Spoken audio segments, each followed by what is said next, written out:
On a rainy night here at Rideau Carleton Raceway, CL Blue races for 3 in a row.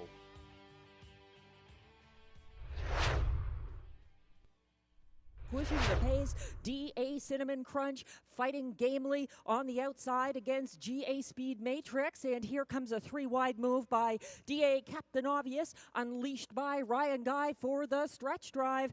Coming down the lane, they're still trying to catch the filly. DA Cinnamon Crunch opening up by 4. Blasting for second, that's going to be DA Captain Obvious, finishing ahead of Friar Voltaire and Shadow Dave, 157 and 4. Crunch, the unofficial winner of race 1. She's a 3-year-old bay filly by Captain Crunch out of Warner's Delight, owned by Keith Castle of Smiths Falls, Ontario, bred by Dean and Ashley Wilson of Kerwood, Ontario. Trained by Macy Castle-Smythe, driven to victory by William Waugh. That's the first win of the year for DA Cinnamon Crunch, and a new lifetime mark, 157 and 4. Congratulations.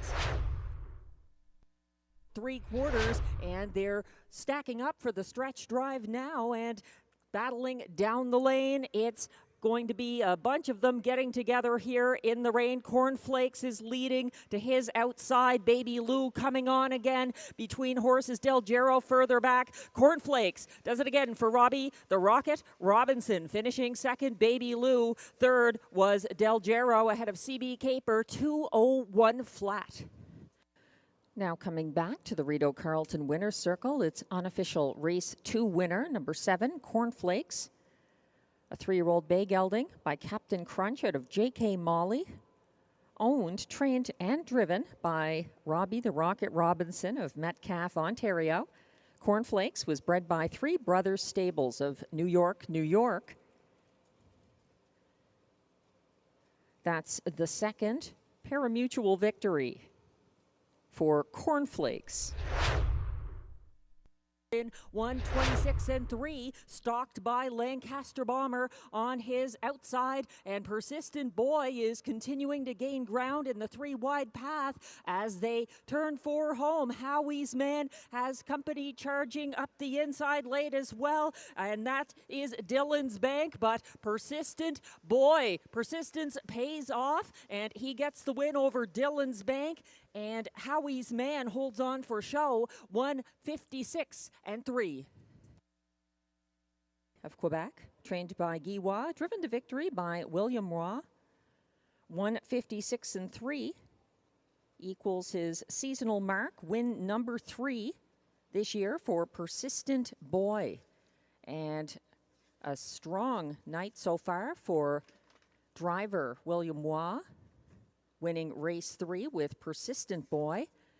And only pressure in the steady rain, looking for the passing lane now. Dinner Party is charging late, and so are a slew of others here. Dinner Party, though, gets the jump on them and gets the win. His win streak intact for Guy Gagnon, finishing second. That was Giddy Up Max ahead of Get Your License Liam, 157 and 1. Now returning to the Rideau Carleton Winners Circle, number 5, Dinner Party, continuing on his way, it looks like. The 5-year-old bay gelding is by American Ideal out of Paw Patrol, owned by Michel Letard of Quebec, Jamie Copley and Kimberly Eaton of Ontario, bred by Stephen Klonowski of Ontario, trained by Mandy Archer, driven to victory by Guy Gagnon in 157 and 1.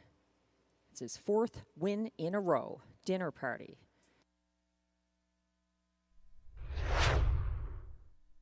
Lion Shining, who is trying to keep shining her light down the stretch. Beach Journey is out and moving up on her outside and trying to take down that leader. Rhonda Dulac is still wider end coming on, and Lecour Chapeau trying to upset for Robert Shepard here. It's a battle to the wire that goes to the filly. Rhonda Dulac back again. Lecour Chapeau appears to be second ahead of Beach Journey, and Lion Shining 156 and 4. Bred by Louis-Philippe Bois of Guelph, Ontario, and driven to back-to-back victories now for Pascal Berube. 156 and 4. Rhonda Dulac does it again. Win number 7 of the season. He is 5th on the inside. The rest, more of a job to do from the back of the field as they turn for home. Still chasing after that leader down the lane. And coming on late, Cyclone Joe trying to get some momentum on the inside, but it looks like it's going to be GA Speed Joey and Robert Shepard by about 3 over Cyclone Joe. Tight for show. 157 flat. Race 6 winner, number 4, GA Speed Joey, a 7-year-old bay gelding by Better Than Cheddar out of JM Chicago, owned by Alain Carrier of Saint-Henri-de-Lévis, Quebec. GA Speed Joey was bred by RK Joe Miscamon of Muncie, Ontario, trained by David Pilon. The 1-5 favorite, the race winner for Robert Shepard, 157 flat. And Ready is trying to pull the upset here on the front end, under pressure from Southwind Russian and looking for room up the inside. Meadow Branch Noble finding it late, moving wide. Here comes Rose Run, Why Not? In a battle to the finish. Meadow Branch Noble outsprints them narrowly, getting there ahead of Rose Run, Why Not? Ripped and Ready held on for show. 157 and 4. Is now on your screens. The 1-9 favorite, number 2, Meadow Branch Noble. The winner for Guy Gagnon, over 35-1 place finisher. Number 3, Rose Run, Why Not? 5, Ripped and Ready, finished 3rd, but is the subject of the current inquiry. And 1, Southwind Russian, finished 4th. The unofficial top 4 order of finish, 2-3-5-1. Please hold all tickets. Pass Donatover, but not by much down the stretch. Donatover putting up a good fight, and he is going to finish 2nd. Ciel Bleu, a 3-race win streak now for Guy Gagnon, finishing 2nd. Donatover 3rd. Eyes of Justice, 158 and 3. Over 5, Donatover 2nd, 4, Eyes of Justice 3rd, and 6, Miles of Muscle, the 25-1 shot for 4th. 1-5-4-6, the unofficial top 4 order of finish in race 8. Please hold all tickets. As they're still chasing after Rock in My Dream, trying to wire, but getting leg weary late. White Mountain Cami is coming on down the stretch between horses to her outside, chasing late, going yard up the inside, Big Pete style, but it's going to be White Mountain Cami prevailing over What's in the Esky and Big Pete style, 159 and 1. Coming back to the Rideau Carleton Winner's Circle, unofficial race 9 winner, number 4, White Mountain Cami, a 6-year-old bay mare by Yankee Cam out of Elite DH, owned by Yves Godet, Notre Dame des Bois, Quebec, bred by Yves Godet, trained by Louis-Philippe Turcotte, driven to victory by Marie-Claude Auger, 159 and 1. White Mountain Cami, an 8-1 upset in race 9. And out of contention at the moment, that was Dominion. They went by 3/4, 130 and 3. Stomper Tom trying to see this through as the pylons go flying on the turn back there. Stomper Tom looking good on the front end. Bandura continuing to charge as they head to the wire. It's Stomper Tom going to get this done, seeing it through ahead of Next Best Bandura as Hatikva gets up late for show in 2:01 and 4. And Dominion on the 1, Bandura and Guy Gagnon.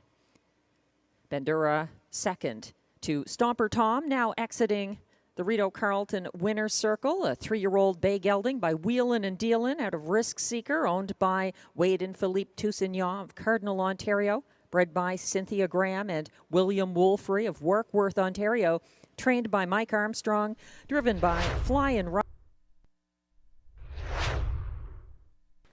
In the second last Thursday night of the 2024 meet at Rideau Carleton, driver William Waugh had a couple of early wins on the card, including the 20-1 upset with the Macy Castle Smythe trained filly D.A. Cinnamon Crunch in race 1. It was a Captain Crunch daily double at Rideau Carleton, as well as fellow Captain Crunch offspring Cornflakes took race 2 for Robbie Robinson. Join us again on Sunday for more live racing from the nation's capital, 6:30 post time. And Saturday night, check out the on-track, free-to-play handicapping contest in the simulcast lounge with a jackpot of $1,800.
These are the top drivers at Rideau Carleton Raceway.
Live from the nation's capital, Ottawa, Ontario, Rideau Carleton Raceway embarks on its 62nd year of racing.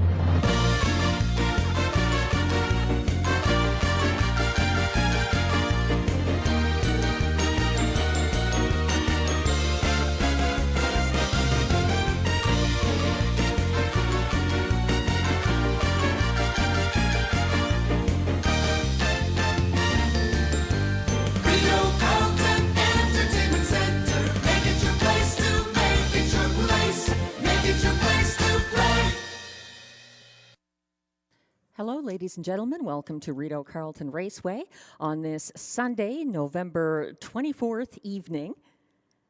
Post time coming up at 6:30, about 29 minutes from now, on our 67th race date of the 2024 meet.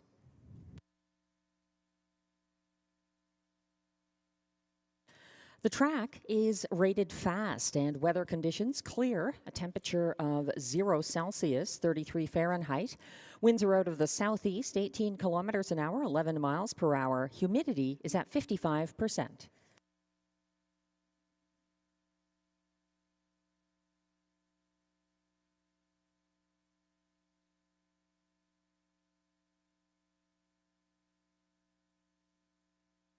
It's another strong 10-race card here late in the season at Rideau Carleton. Race 1 coming up has a strong favorite already, the wind-streaking Dinner Party. 3-2 right now from post 3. But it's a nice field and a number of them making a quick turnaround after racing here Thursday. We'll have changes coming up momentarily.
We're taking a look at those changes now for tonight's card. There were no changes in race 1. In race 2, there is an equipment change on the 6, adding blinkers. That's a 6 in race 2. Rockin' My Dream. In race 3, also an equipment change. Blinkers to blind on the 5 Flying Art in race 3. No changes in race 4. An equipment change in race 5 on the 2 364 Remove Murphy Blind left. There's a scratch in race 6. Of the 6, High Roller scratched sick. Also a scratch in race 7. Max Patrick is a vet scratch. A driver change in race 8 on the 1, Better on the Island, going to Stéphane Brosseau from Brian Scott. And a judge's scratch in race 9 of number 2, On Cruise Control. That's in race 9, scratch the 2, On Cruise Control. No changes in race 10.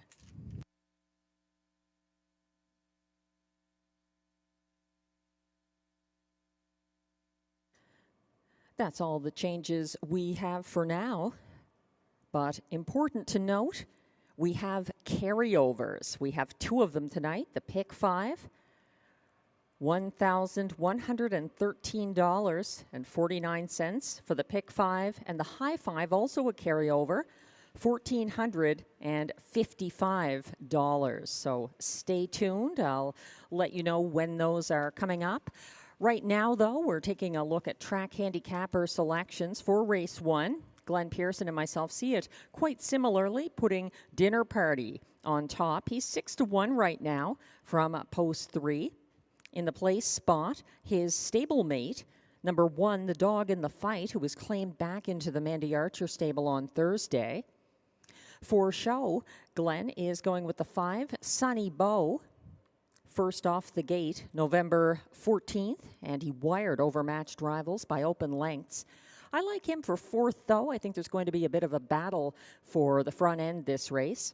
In the show spot, I am using Glenn's 4th place horse, number 2, Giddy Up Max, who got parked 5th on the first turn here Thursday and gained ground first over up to 2nd on the outside and parked along the backstretch. He finally cleared in deep stretch, a strong closer. That is the 2. Giddy Up Max, 9-1 right now. I wouldn't hesitate to box the top 3 here, 3, 1, 2 for an exactor or try.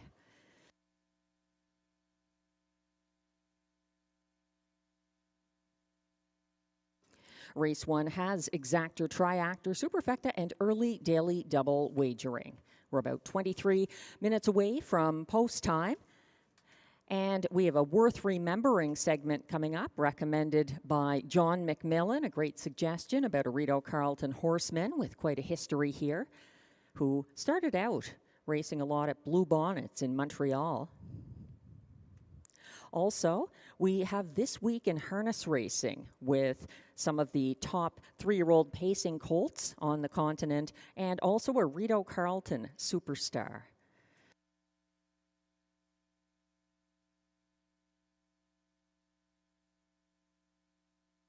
This week in harness racing, we take you to Dover Downs for the Progress Pace Elimination. The Dan Patch 2-year-old male pacer of the year coming back for a win for trainer Noel Daly and driver Todd McCarthy. Captain Albano. Back there goes Better Is Nice out for the lead. Toward the inside, Captain Albano. Right alongside Calico Jack Hanover. Getting away in 4th, Gem Quality. Outside Nijinsky toward the rail, Wish You Well. It's Saturday Night is there. 3 wide, Mirage Hanover in trouble. Behind Mirage Hanover. And caught outside right now, Nuclear. Toward the inside, that's Van Dyman. Blue Chip.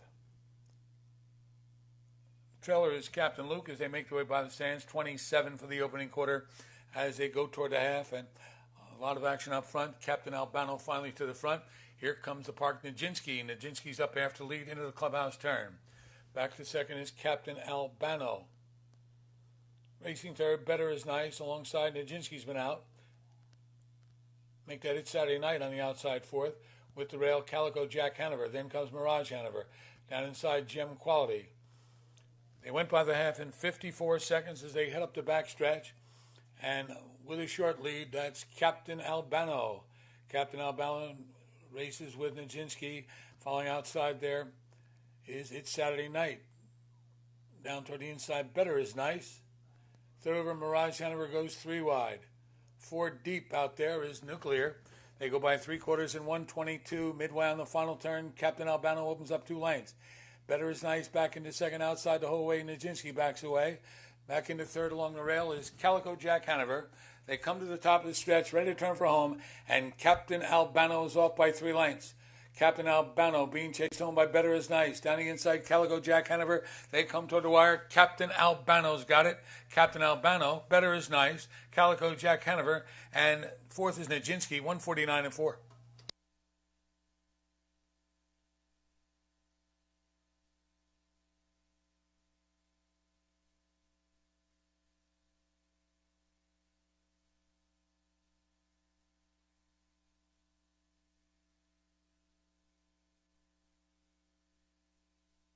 A Rideau Carleton favorite made her name at Woodbine Mohawk Park in the filly and mare preferred on Saturday night with the Barn Dogs watching. Returning to the winner's circle in a victory for driver Trevor Henry, she is trained by Dave Mineri, starting out her career at Rideau Carleton for trainer-driver Ted McDonald, and Julie Ferguson and Lloyd Stone share ownership. First one off the wings, Prohibition Legal fires out for Jameson. Leaving at the inside, Tells on a roll. Up alongside is She's Got It All. 3 wide, center the racetrack to Barn Dogs watching. Silver Label Motors up now, and taken back is So Much More. Into turn 1. The lead belongs to Prohibition Legal. The Barn Dogs watching is second outside and driving. She'll pocket drop. Tells in a roll is into third. Silver Label tucked over fourth. Fifth inside to She's Got It All, and trailing So Much More. First panel 26-1, and on that lead, Prohibition Legal. But on the move out of third comes Tells in a roll, and she'll backstretch, brush her way to the front for Cullen, and there goes Tells in a roll to the position of command. Back into second, Prohibition Legal. The Barn Dogs watching sits in third. Silver Label stalking fourth, followed by She's Got It All, and trailing So Much More. Halftime 55-2. They're headed to the far turn after Tells in a roll, who leads in length. Second to Prohibition Legal. The Barn Dogs watching, back out and driving third to the outside. With her cover, Silver Label suddenly in a great striking spot second over. Back there from in fifth is She's Got It All. Trailing is So Much More. 3/4 bound, the Barn Dogs watching, trying to loop Tells in a roll. Back into third is Silver Label. Prohibition Legal buried fourth. Fifth outside, She's Got It All. So Much More trails. 3/4, 1:23-4 into the stretch. Outside, the Barn Dogs watching, fighting on at the inside. That is Tells in a roll. Then outside off cover comes Silver Label third now. Prohibition Legal live in behind them from in fourth. Deep stretch. The Barn Dogs watching, upset-minded. Silver Label on the outside trying to get her. The Barn Dogs watching and Silver Label. The Barn Dogs watching and Silver Label in 151-1.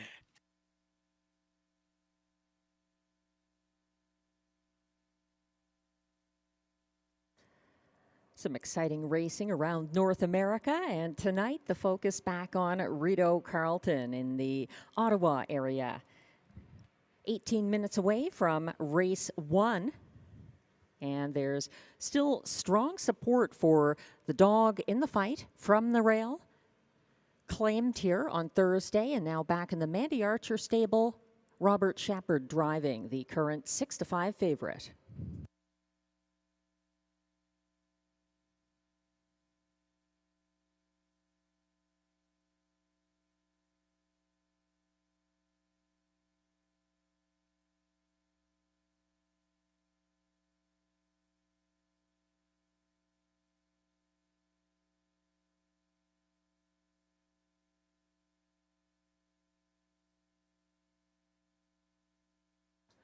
I'd also like to welcome a couple of visitors enjoying dinner in Cafe Italiano and taking in the qualifiers earlier, staying for the live races. Melinda and Brad, welcome to Rideau Carleton. Hope you enjoyed dinner and you have a successful and enjoyable night at the races.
We're about 15 minutes away from post time for race 1. We still have a worth remembering segment coming up. First of all, I'll update you on the 2 qualifiers that took place earlier at 5 o'clock. The first was for trotters. There were 3 trotters in the race. Swan Diego unfortunately broke and pulled up early. So that first qualifier was won by CrossFit over Mr. Houdini off a pocket trip for Pascal Berube and Vic Putty. CrossFit owned by Gordon McDonald and Christopher Boland. The winner of that trotting qualifier with fractions of 30 and 4 to the quarter, 101 and 3 at the half, 132 and 1 at 3/4, 202 and 2 for CrossFit in the first of the 2 qualifiers. The second was for pacers. There were 4 of them. The winner was That'll Be Tiger, who wired distancing rivals for driver Stephen Genois and trainer Mandy Archer. That'll Be Tiger beat Chef, Stay Pumped, and Tahuya Brew. That'll Be Tiger is owned by Daniel Serafian. And the fractions of the second qualifier won by That'll Be Tiger, 29 seconds at the quarter, 58 and 2 at the half, 128 flat at 3/4, 157 and 3, the winning qualifier for That'll Be Tiger.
We're about 11 minutes away from post time for race 1, where the dog in the fight continues to fight on as a 6-5 favorite on the tote board.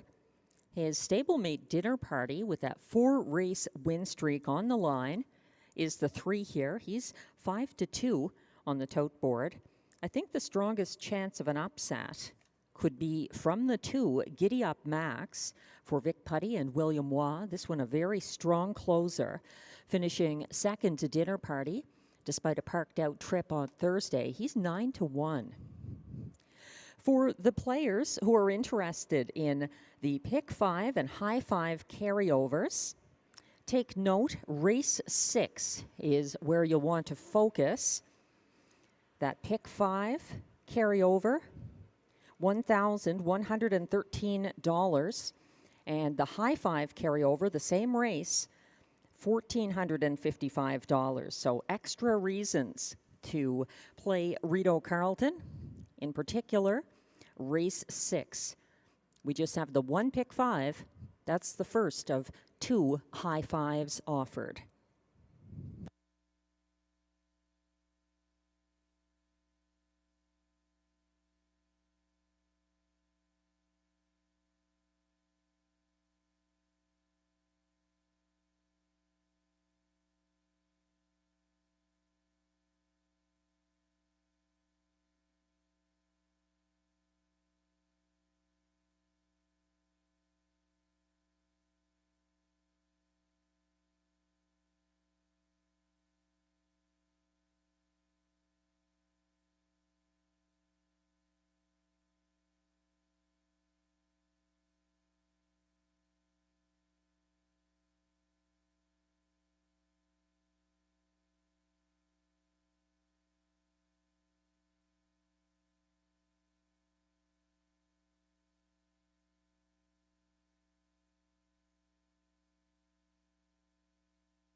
We're about 7 minutes away from race 1, thanks to all the horse players tuning in from across North America or joining us at the track as well. It's a much nicer night than we had on Thursday, but we've had some wonderful weather for most of the racing this season. Fan Appreciation Night is coming up very soon. It's on Sunday, December 1st, with our regular 6:30 p.m. post time. And I understand that there are some food specials and giveaways going to be offered to the on-track patrons. Also, 2 draws for 2 wagering vouchers, each valued at $500. So if you're in the area or need something to do on the weekend, it's definitely worth coming to Rideau Carleton on Sunday, December 1st in particular, for Fan Appreciation Night 2024.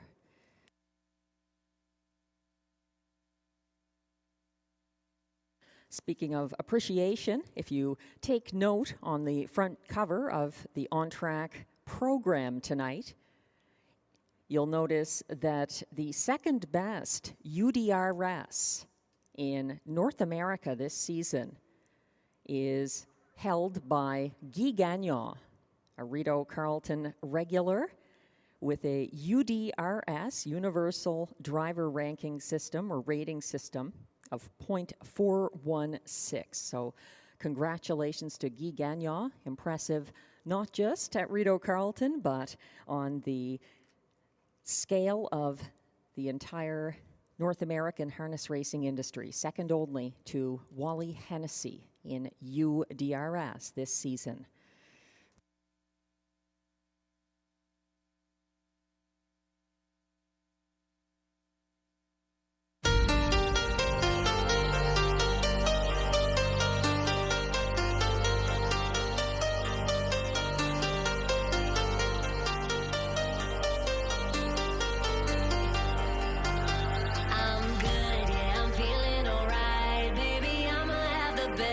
Night of my life, and wherever it takes me, I'm down for the ride, baby. Don't you know I'm good? Yeah, I'm feeling alright. 'Cause I'm good, yeah, I'm feeling alright, baby. I'ma have the best freaking night of my life, and wherever it takes me, I'm down for the ride, baby. Don't you know I'm good? Yeah, I'm feeling alright.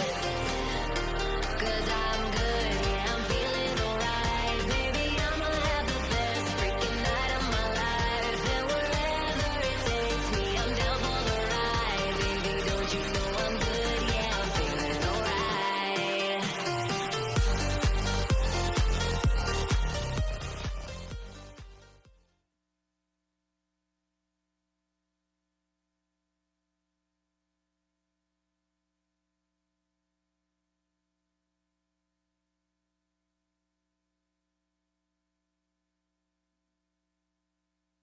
On tonight's Worth Remembering, we salute Rideau trainer-driver Jason Gilchrist, who recently went past 600 training wins and is approaching 1,000 driving wins in his career.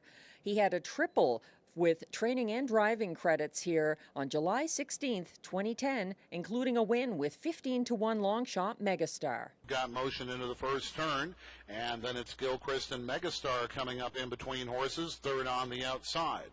Shanghai Princess is down at the rail in fourth, just ahead of Bonita Menina. Then it's back there to Southwind Satin, followed by the 2 trailers. They are E.L. Rubicon and the favorite, Lily McQuack, and see them all early, but is on the move early now. Colville takes this one to the outside and begins the march. They go by the opening quarter, and in front of the stands for the first time, they are following You've Got Motion in Saint Pierre. The orange-hooded You've Got Motion leads by a length over Oh My Mariah and Megastar. Here comes Bonita Menina now, first up. Southwind Satin follows the cover. Third over to Lily McQuaw to the inside. E.L. Rubicon gets a bit of a shuffle as they make their way out to the half. You've Got Motion. Saint Pierre looks for the hat trick. Takes the field past the half, dictating the tempo. Snugly there in the pocket, Oh My Mariah. Coming up first up and gaining is Bonita Menina, going under whip tap urging by Brown. Fourth in along the rail, Shanghai Princess. Second over and gaining is Southwind Satin. Shuffled back, E.L. Rubicon. And now it's Lily McQuaw picking up the pace. Southwind Satin goes 3 wide over a non-advancing Bonita Menina. And Southwind Satin is now on the move here for John McDonald at 3/4. But the race leader is still You've Got Motion. And You've Got Motion's got a lot of it. A length and 3 parts lead over Oh My Mariah. Coming up 3 wide, that's Southwind Satin now with a shot. They turn the corner for home. Gilchrist and Megastar is going to make his move now. He'll take his run at race leader You've Got Motion, and he's got a definite chance here. Megastar, You've Got Motion, down to the wire. Too close to call. May have been You've Got Motion to hang on, but Megastar was charging hard. An exciting worth remembering. Thanks to John McMillan for sending that in, as well as this write-up. Jason Gilchrist recently surpassed 600 wins as a trainer. He's also closing in on 1,000 wins as a driver. Jason and his father, Louis, were both well-respected colt trainers. In fact, the Gilchrists, for some years, had over 50 head under their care. The most notable horse that Jason trained and drove was Dr. Albert's famed trotter, Pensacola. Gilchrist won 64 races with Pensacola and almost $700,000 in earnings.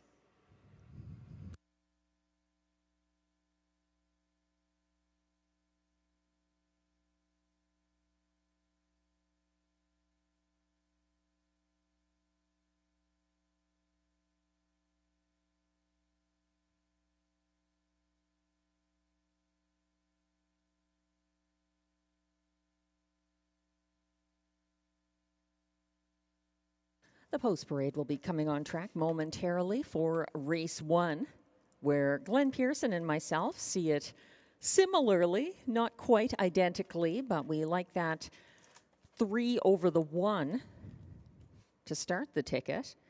Dinner Party, Win Streaking for Mandy Archer and Guy Gagnon.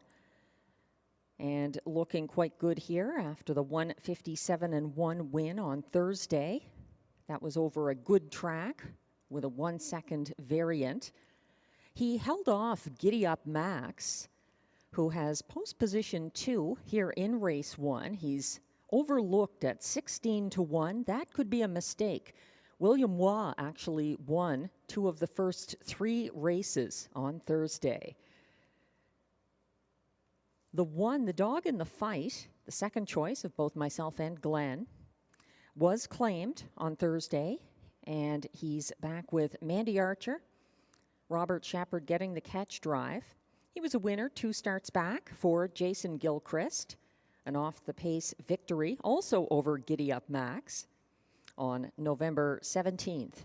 The Dog in the Fight was the favorite. Now he's 2-1, second choice, as Dinner Party is getting the attention once again. He's the 2-5.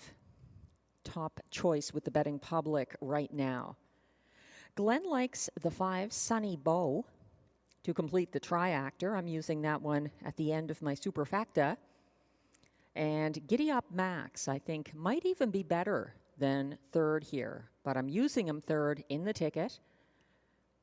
Although, as mentioned earlier, I would consider boxing the 1, 2, and 3 here in race 1, which has exactor, triactor, superfecta, and early daily double wagering.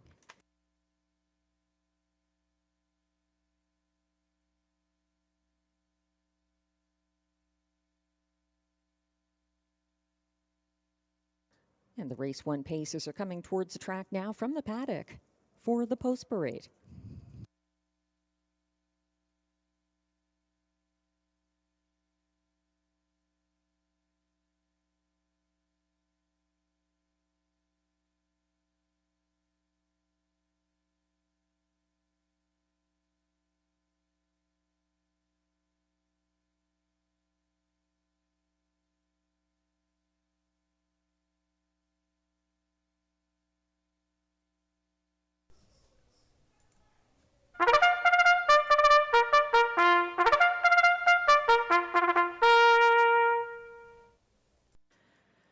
Race 1 Pacers are now coming on track for the post parade. They are $8,500 claimers competing for a purse of $5,200.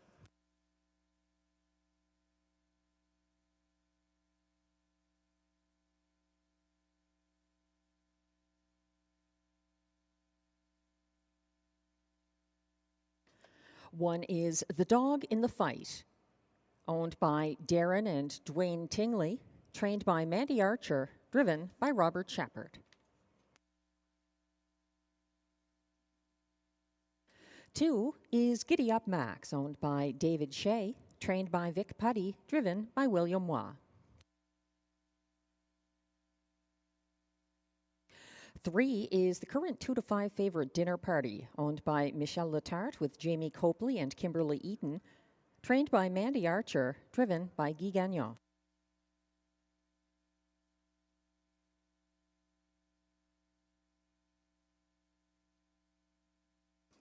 4 is Old Buck, owned by trainer Kelly Duval-Lacaille, driven by Sylvain Lacaille.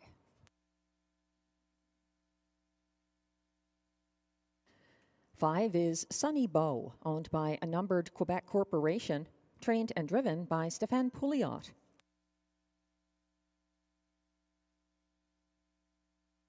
Completing this field from post 6, Probert's Legacy, owned by Desjardins Noro Stable with trainer Marc-André Simoneau, driven by Pascal Berube. That's the field of 6 for race 1. No changes here. Exactor, Triactor, Superfecta, and daily double wagering. If you are playing the early double, take note there is an equipment change in race 2 on the 6 Rockin' My Dream, adding blinkers. We're taking a closer look right now at the 1 to 2 favorite, number 3, Dinner Party. He pocketed up behind the pace setter, Get Your License Liam, on a rainy night here, Thursday. Dinner Party took the passing lane to his 3rd straight victory in a ground-saving trip. It was a quick turnaround to see him again today, and he looks like he could be Guy Gagnon's possible choice over his stablemate, the 1, the Dog in the Fight. That was actually the 4th straight win, not the 3rd, for Dinner Party on Thursday, November 21st. And the win streak still going strong for him and Guy Gagnon. The Dog in the Fight, as mentioned, was claimed back into the Mandy Archer barn Thursday. He pursued the 1 to 5 favorite Dinner Party and Get Your License Liam from single file 3rd to the quarter. He got caught in and shuffled back before the 2nd turn and was buried along the pylons on the final turn. He closed into traffic in the stretch. He's 3 to 1 right now, the Dog in the Fight.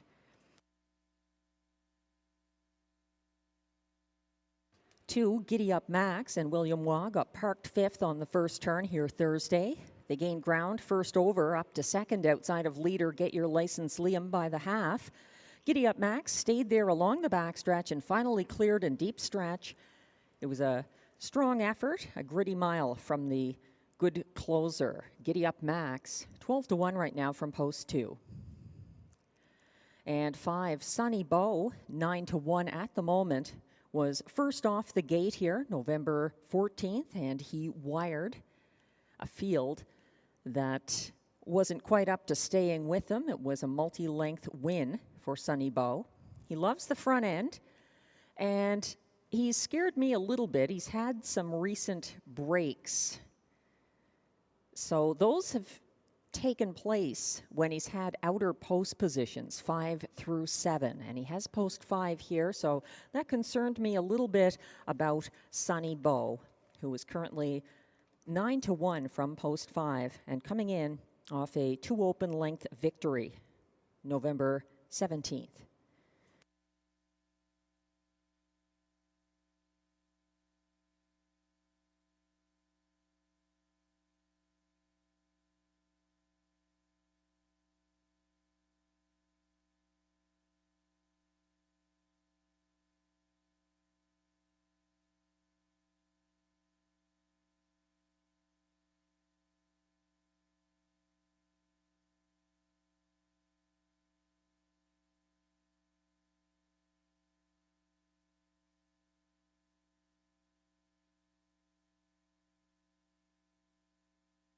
The race 1 field will be going behind the gate shortly.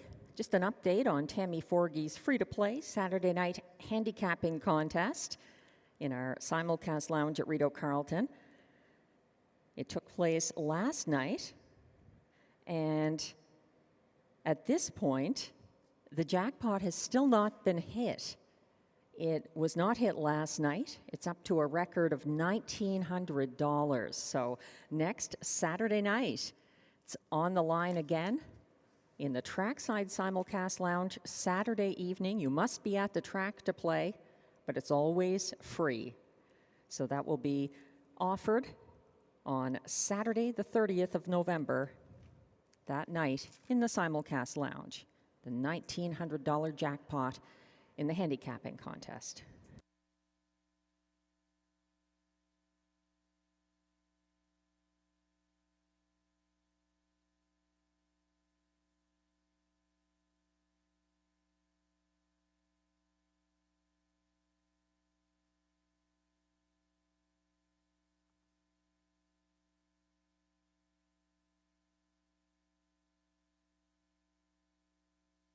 The starter has called the field for race 1. This is your last opportunity to play the early double.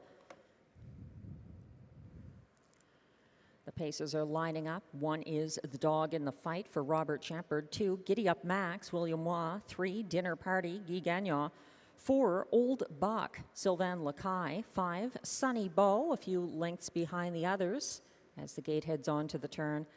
And on the outside is the 6, Probert's Legacy for Pascal Berube. Sunny Bow and Stéphane Pouliot just a couple of lengths behind the others as the field heads on to the backstretch for the start of race 1.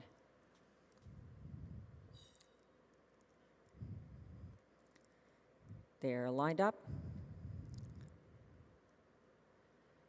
They're off and pacing, and a number of levers. The Dog in the Fight and Dinner Party reaching ahead now. On his outside, Sunny Bow timed the gate perfectly for Stéphane Pouliot, and he's neck and neck with Dinner Party on the first turn. Sunny Bow trying to circle that favorite to make front, and he does, leaving Dinner Party in the pocket ahead of third place stablemate, The Dog in the Fight. Sitting fourth behind them is Giddy Up Max. Further back, it's Old Buck and Probert's Legacy. They went by the opening quarter in 28-1 with 9-1 shot Sunny Bow on the front end, and he's keeping ahead of Dinner Party, who sits the pocket. Then it's The Dog in the Fight, happy not to be fighting at the moment. He's content along the pylons ahead of Giddy Up Max, the strong closer at the back of the field. Yet to make a move, it's Old Buck and Probert's Legacy as they head around the second turn, approaching the half. Getting there first, it's Sunny Bow, 57-1, the clocking. He is stalked by Dinner Party.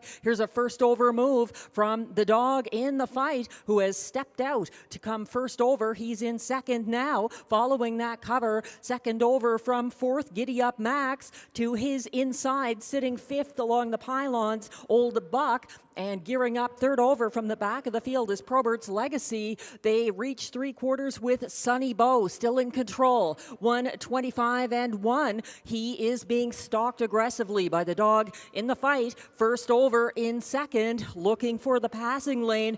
Dinner Party has more. He hasn't really been asked yet. Sunny Bow, though, loving the front end and still in charge down the lane. Coming to him late up the inside. Dinner Party is going to make a fight of it to the wire. Dinner Party closing in. Sunny Bow, too good. Dinner Party second ahead of The Dog in the Fight and Giddy Up Max, 154-1.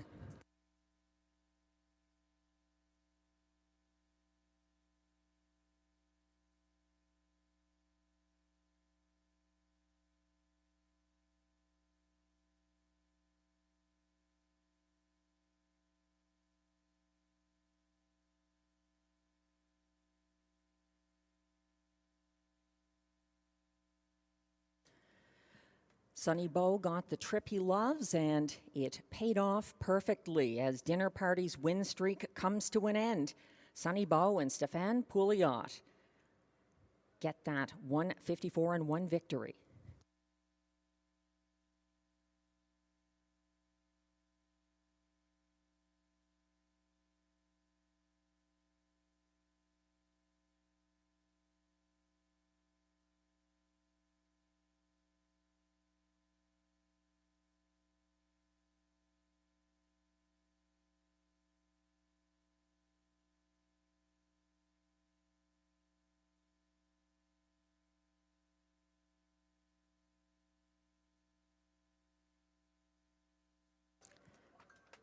Unofficial results are posted for race 1.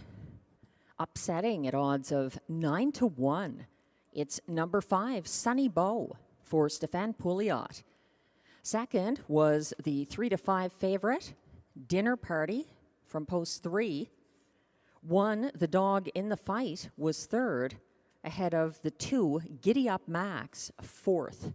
5-3-1-2, the unofficial top 4 order of finish for race 1. Please hold all tickets.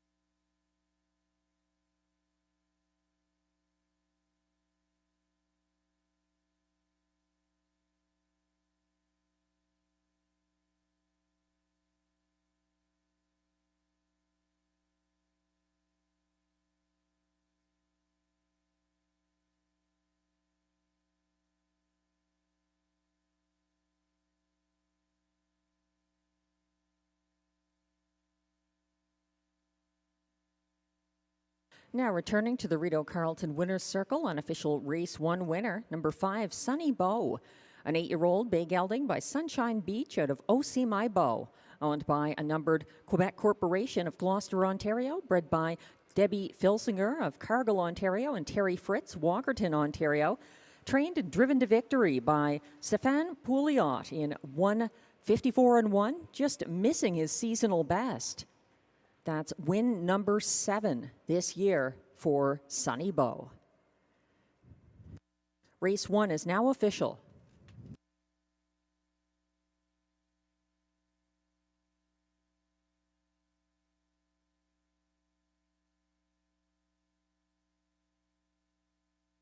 Prices are posted for race 1, where the 5 Sunny Bow returns $20.60 to win. The $2 exactor 5-3 combination pays $50.50.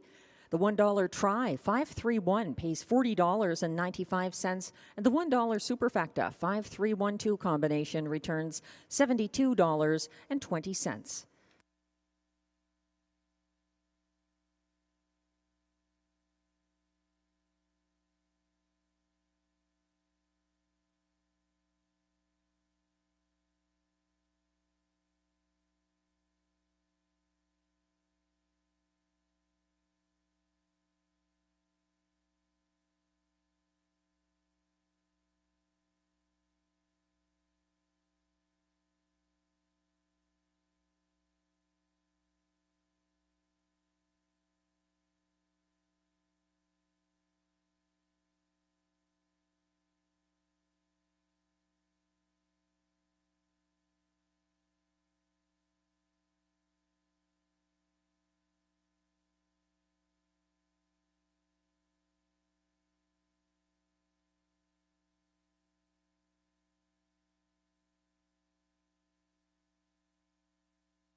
The race 1 rundown is now on your screens. 1, The Dog in the Fight was third. 2, Giddy Up Max, fourth. 3-5 favorite, number 3, Dinner Party was second.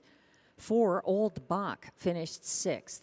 5, Sunny Bow, the race winner for Stefan Pouliot.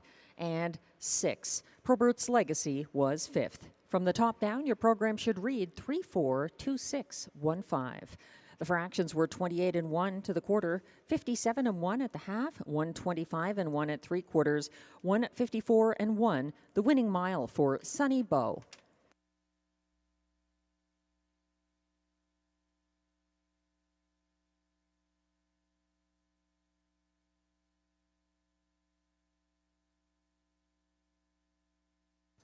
I'd like to say hello to Patty Curran. Thanks for the note. Thanks for tuning in at Rideau Carleton.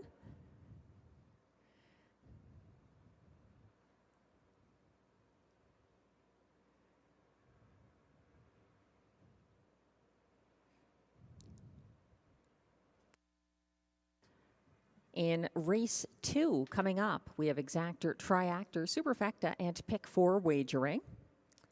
It's a 20-cent base wager for the pick 4. So I use that to its full advantage in race 2. Not the most accomplished group of pacers this season, just the condition of the race. So I was going with the 7, Always Your Way, for Jamie Johnson and Jimmy Gagnon. Also using the 3, Bad Apple, who put in a really good race November 17th for Benoit Hébert and Robert Shepard, as well as the 6, Rockin' My Dream. Alain Martin has Guy Gagnon driving this one. And then the 4, J-Port Lexus, who was a judge's scratch transportation on November 17th. But I like his chances here getting some post relief and class relief. In race 3, going with the 1, 4, and 3, Shotgun Jerry dropping from the preferred handicap pace. He has the rail for Stefan Pouliot, the winning trainer and driver in race 1. Also looking to Skyler, the good closer, Vic Putty and Jimmy Gagnon campaigning that one. And the 4, He's Got a Vendetta, getting serious post relief here for trainer John McMillan. And this one has won his last 2 races with Marie-Claude Auger driving, and she's back in the bike for race 3 on the 4, He's Got a Vendetta. I'm singling Flash Cube for trainer driver Guy Gagnon in race 4. He's the 3. And then going with 4 of them in race 5. It's a bigger field there. The 3, Sundance Leo for Ariane Girard and Marie-Claude Auger. Staying free-legged, I believe, which he was on November 17th when he finished rather well. Also using the 6, DA Player's Delight, a good 2-year-old for John McMillan and Guy Gagnon. Friar Voltaire in there, making a quick turnaround for Vic Putty and Jimmy Gagnon. He's the 4 in race 5. And then the 7, Surratt Hanover, outraced his odds, big odds, on November 17th for Denis Maisonneuve and the returning Robert Shepard. So that'll cost you $9.60 for that suggested pick 4 ticket that begins in race 2.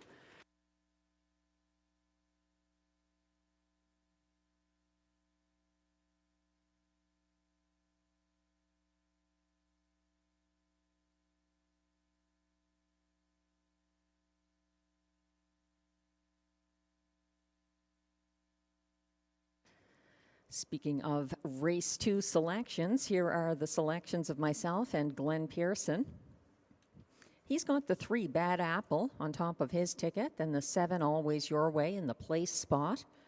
For show, we agree on the beaten 1 to 5 favorite, number 6, Rockin' My Dream. To complete the superfecta, Glenn likes the 5. That's Red Cape Party for trainer Richard Simard and driver Daniel St. Pierre. I am completing my superfecta with the 4, J-Port Lexus, making his second start for trainer David Pilon. J-Port Lexus actually wired here at 24-1 from post 3 on May 19th for Pascal Berube, but he's driving Alessandra, the 2, this race.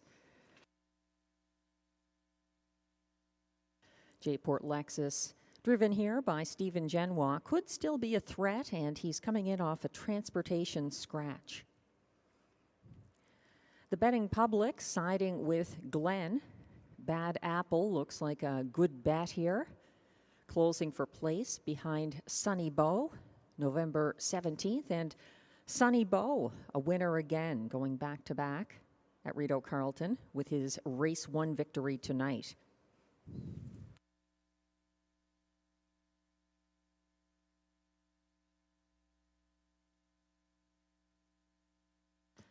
There's Exactor, Triactor, Superfecta, and Pick 4 wagering available on race 2. The only change, an equipment change on the 6, Rockin' My Dream, who adds blinkers.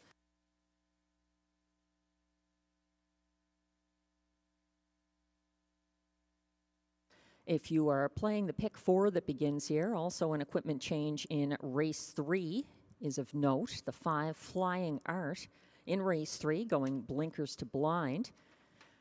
No changes in races 4 or 5.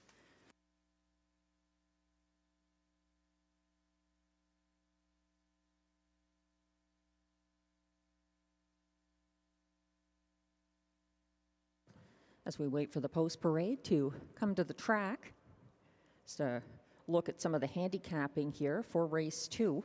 The 7, Always Your Way, is the only class dropper. He and driver Jimmy Gagnon beat Tougher from the same post position on September 15th here at 11-1. He raced near the back of the field until 3/4, then took the inside path to a win over the dog in the fight that race. On Sunday, Always Your Way got caught in and shuffled to 5th by the half. Then he was 3 wide at 3/4, flushing out the winner, the dog in the fight. 5-2 right now on number 7, Always Your Way in race 2. Glenn's top selection is 2-1 right now. That's the 3, Bad Apple, who got away single file 3rd here Sunday, behind gate to wire winner Sunny Bow. Bad Apple made a first over move on the backstretch, overtaking Big Pete Style. He was gaining ground late in the field's fastest last quarter of 28-4. Bad Apple slightly up in class here, but a popular favorite at the moment at 2-1. 6, Rockin' My Dream got a lot of support on Thursday over the good surface. He was a beaten 1-5 favorite that race. He gave way under steady pressure from the winner, White Mountain Cami, tiring late. 5-2 right now on number 6, Rockin' My Dream.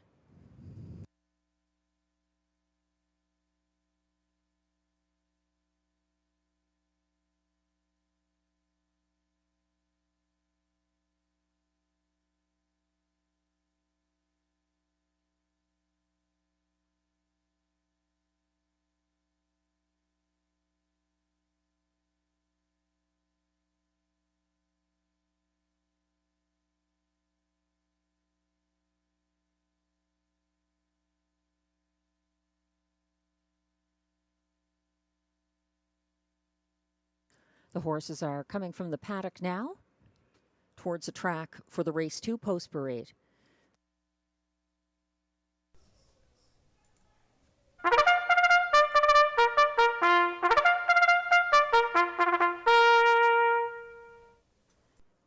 These pacers are non-winners of $200 per start in their last 10 starts. Also eligible $8,500 claimers for non-winners of $2,500 in their last 5 starts. Allowances for fillies and mares. The purse here is $5,200.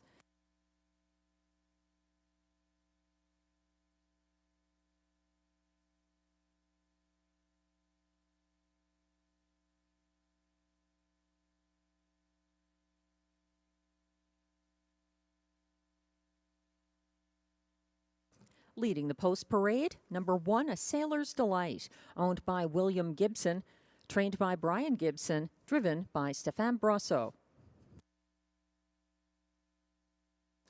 2 is Alessandra, owned by trainer Alain Fillion, driven by Pascal Berube. 3 is the 9-5 current favorite Bad Apple, owned by Leah Rose Laverne, trained by Benoit Ibert, driven by Robert Shepard. 4 is J-Port Lexus, owned by Jonathan Genois with Laurent Penot, trained by David Pilon, driven by Stephen Genois. 5 is Red Cape Party, owned and trained by Richard Simard, driven by Daniel Saint-Pierre. 6 is Rockin' My Dream, owned by trainer Alain Martin, driven by Guy Gagnon. And note the equipment change on Rockin' My Dream, who adds blinkers.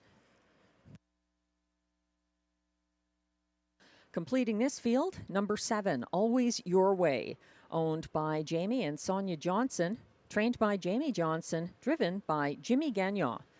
That's the field for race 2 with exactor, triactor, superfecta, and pick 4 wagering.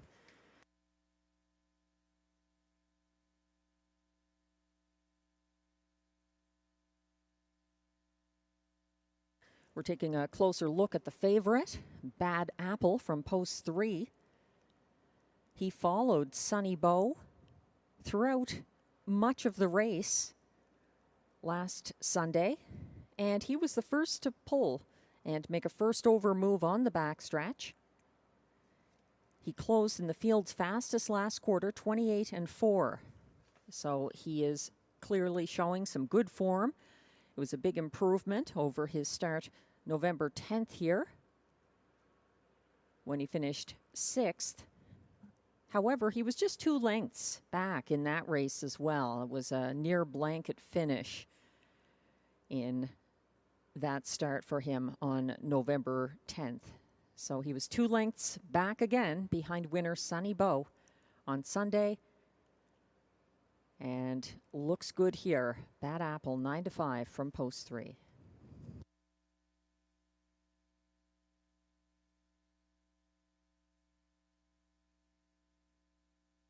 Bad Apple winless on the season at this point, but he did have 3 wins from just 8 starts last year, taking a lifetime best of 157-3 at Rideau Carleton, and he was individually timed in a good 155 flat last Sunday.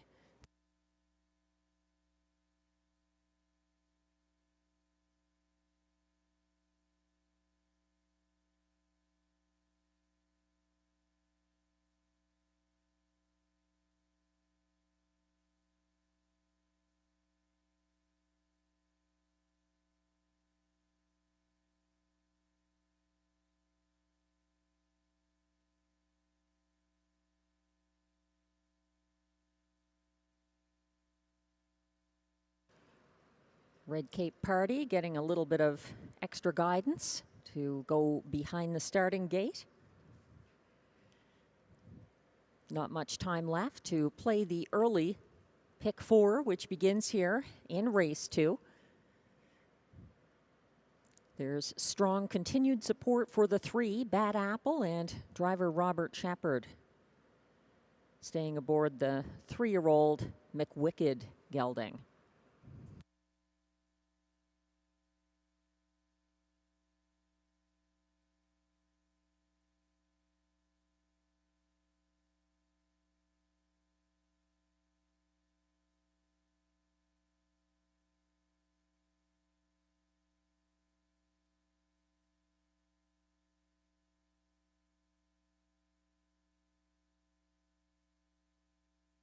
The starter has called the race 2 pacers.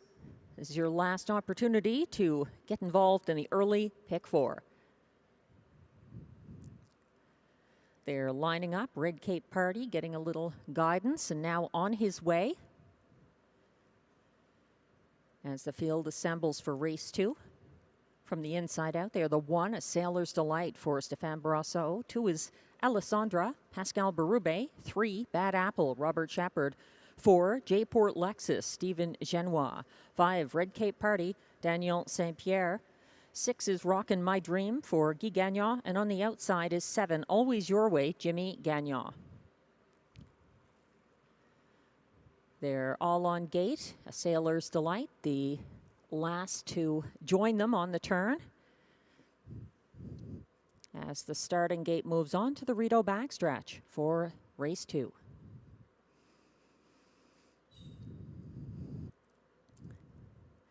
They're at the start. They're off and pacing and taking back early, Always Your Way, as Bad Apple moves to the front early for Robert Shepard. In hot pursuit, Rockin' My Dream leaving from the outside for Guy Gagnon and making front. That puts Bad Apple in the pocket just ahead of Red Cape Party, who sits third. In fourth, it's A Sailor's Delight, who timed the gate. She is ahead of Alessandra, and further back as the field heads down the stretch the first time, it's J-Port Lexus and trailer Always Your Way. They went past the quarter in a brisk 26-3, a 3-length advantage right now for Rockin' My Dream, who is ahead of Bad Apple as they hit the second turn, and Red Cape Party stepping out first over now to make a move from third on the turn. Following him on the inside, it's A Sailor's Delight in fourth. Fifth behind her, Alessandra caught in at the back. Always Your Way covered up by J-Port Lexus. They went by the half in 55-4, and that front end advantage of Rockin' My Dream is disappearing quickly. He's just a length ahead of pocket sitting Bad Apple right now. Red Cape Party is stalling first over in third. Still fourth, A Sailor's Delight lacks racing room along the inside. Second over now, moving into fourth. Alessandra has some late pace. They went by 3/4 in 1:25-1. Dropping out of it at the back of the field is J-Port Lexus, turning for home. Rockin' My Dream still rocking on the front end, and Bad Apple has to make his move now. He is going to do so for Robert Shepard, coming after the leader. Alessandra is also closing. Here comes Always Your Way, widest of all. In a battle to the wire, it's Always Your Way, finishing ahead of Alessandra and Rockin' My Dream, 1:56-4.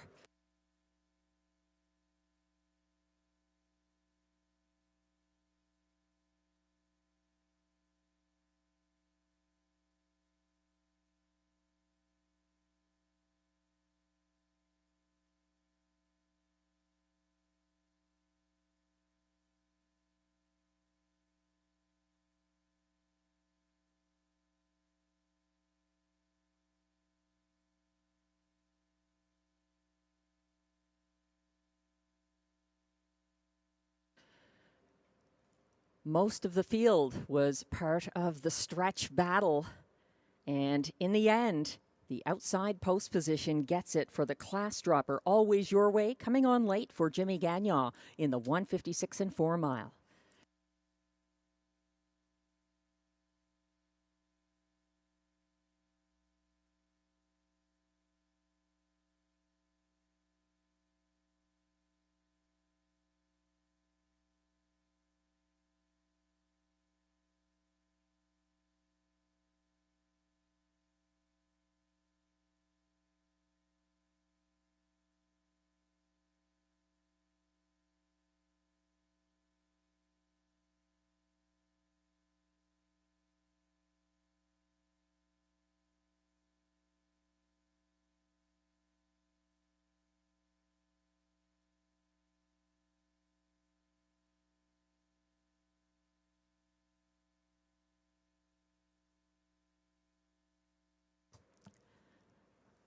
Unofficial results are now posted for race 2.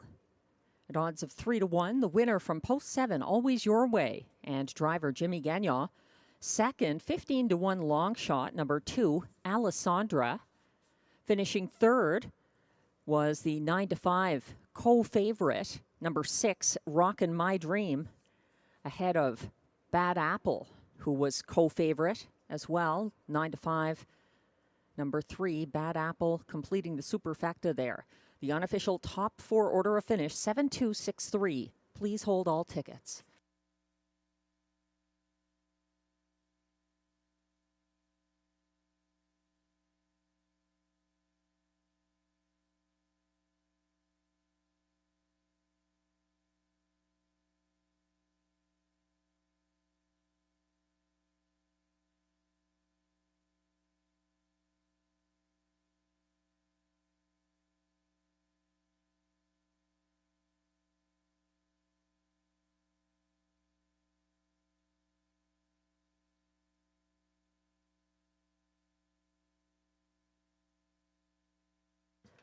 Now coming back to the Rideau Carleton winner's circle. Unofficial race 2 winner number 7, Always Your Way. An 11-year-old bay gelding by Always a Virgin out of Penny Arcade. Owned by trainer Jamie Johnson with Sonia Johnson of Edwards, Ontario. Always Your Way was bred by Bluestone Farms LLC of Hopewell, New Jersey. Trained by Jamie Johnson, driven to victory by Jimmy Gagnon. Win number 7 of the season, 156-4. Always Your Way delivers from Off the Pace.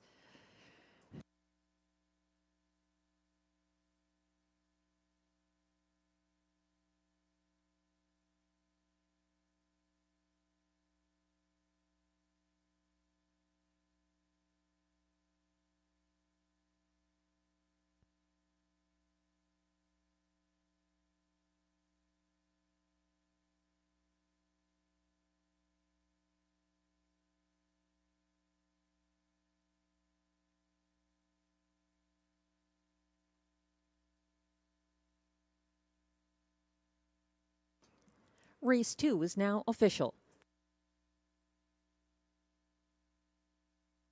Prices are posted for race 2, where number 7, Always Your Way, returns $8.30 to win. The $2 exactor 7-2 pays $180.10. The $2 early daily double 5-7 combination returns $82.10.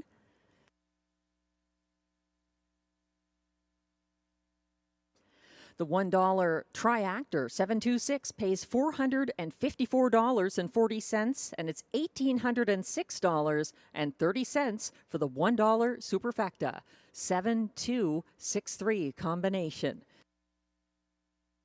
It pays to play Rideau Carleton.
The race 2 rundown is now on screen. 1, A Sailor's Delight was 6th.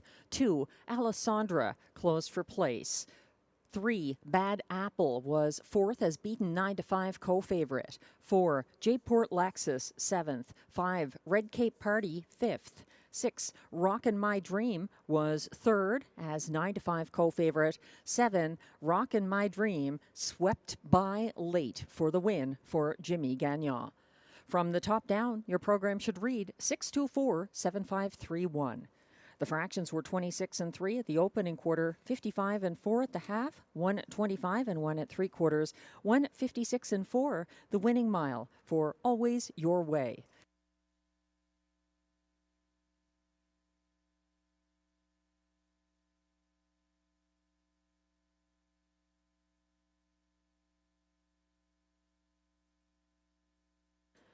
Race 3 is coming up next. Exactor, Triactor, Superfecta, and Pick 3 wagering. Glenn and I definitely agree with the public here. A 1-9 favorite.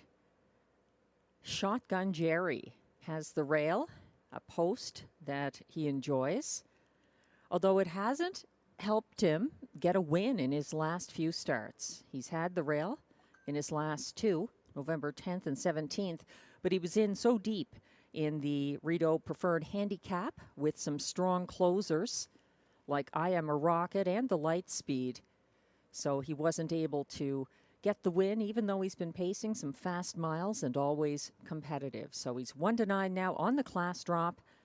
He was a winner October 13th, the last time he was down in class here for trainer-driver Stefan Pouliot. That's the one, Shotgun Jerry. Glenn is using the 2 GA Speed Joey for place. That one, a winning favorite in going away style for Robert Shepard and David Pilon in his most recent start, which was Thursday over the good track. He's making a quick turnaround. That's a 2 GA Speed Joey. I have him in my Superfecta as well. I think he's facing some tougher horses here, including that class dropper, Shotgun Jerry. And I think the 4, He's Got a Vendetta, has been very good lately. He's moving in from the 8 hole, which he had last Sunday for Jason Gilchrist. And now he's back in line to Marie-Claude Auger, which is significant. He has 3 recent wins for her and trainer John McMillan, and 6 wins this season. So He's Got a Vendetta, lots of back class as well. He's overlooked right now, 13-1 from post 4. Glenn and I both looking to the 3, Skylar, in the show spot here. He's shown a bit more versatility throughout the season after starting the year as a deep closer, regardless of post position. Jimmy Gagnon in the bike for the Vic Putty trainee, who has 8 wins. Make that 9 wins already here this season. And a 152-2 seasonal best at this track. So Skylar looking good here. He's 7-2 from post 3.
The horses are coming towards the track now for the post parade for race 3. Only one change this race. It's an equipment change on the 5, Flying Art, going blinkers to blind.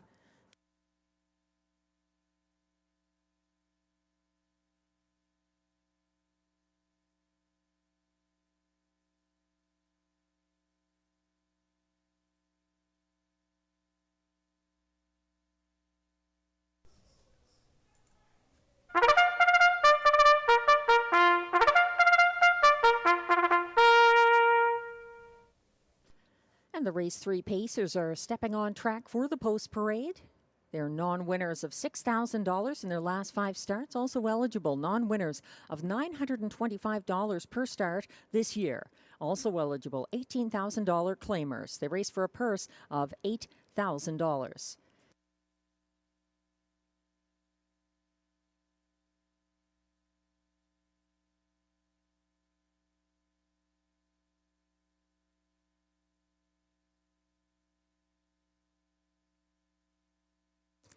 Leading the post parade, current 1-5 favorite number 1, Shotgun Jerry. owned by a numbered Quebec corporation, trained and driven by Stéphane Pouliot.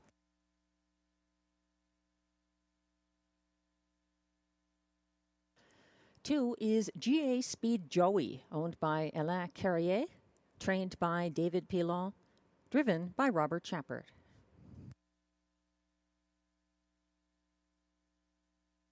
Three is Skylar, owned by Limco Incorporated, trained by Vic Putty, driven by Jimmy Gagnon.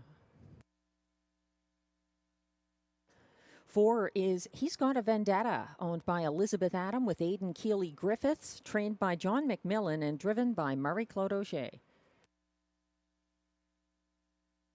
Five is Flying Art, owned by Keith Castle, trained by Macy Castle Smythe, driven by Pascal Berube, and this one getting the bridle change, going blinkers to blind bridle. Completing the field from post 6, Moonlight Boy, owned by Natalie Ouellette, trained by Stéphane Gagnon, and driven by Stéphane Brosseau. That's the field for Race 3, Exactor, Triactor, Superfecta, and Pick 3 wagering.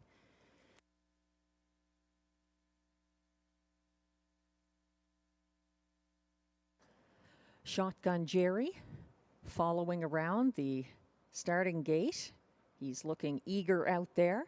He's dropping from the preferred class for the first time since wiring for Stéphane Pouliot on October 13th. So a very popular choice here at 3 to 5. He's got his ears up and he looks eager to race.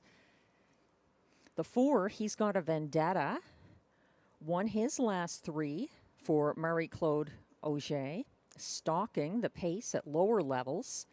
He went last to 4th up the passing lane in the field and cards fastest closing quarter on Sunday, 28 flat.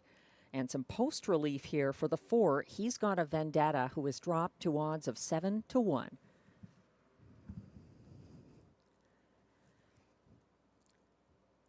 The 2, GA Speed Joey, is also 7 to 1. He's a front-end loving horse who is going to need to find some more speed to stay with Shotgun Jerry if he wants the front end here. He is up in class. He's making a quick turnaround after a nice win on the front end here Thursday on the good track for David Pilon and Robert Chappert, who has driven this horse to 3 recent victories at this track, climbing the class ladder. He is up again here, though, and facing the class-dropping Shotgun Jerry.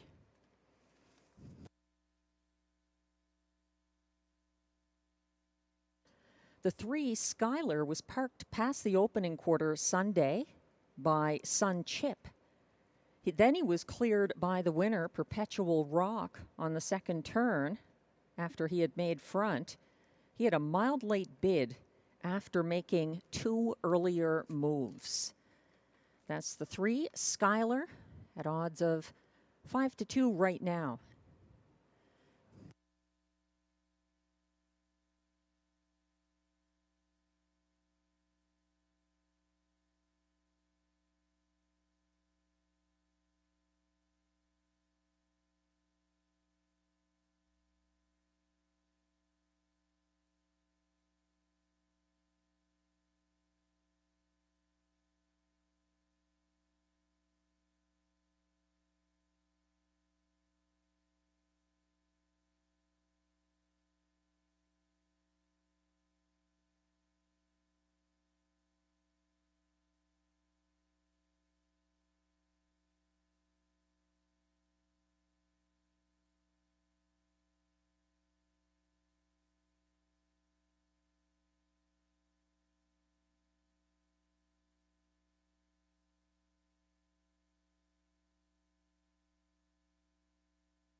There's still time to wager on race 3 with Exactor, Triactor, Superfecta, and Pick 3 wagering.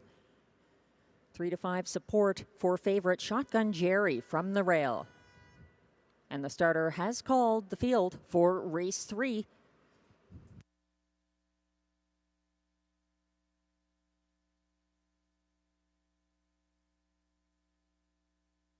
A strong field of 6. Now lining up behind the gate. 1 is Shotgun Jerry for Stefan Pouliot. 2, GA Speed Joey, Robert Shepard.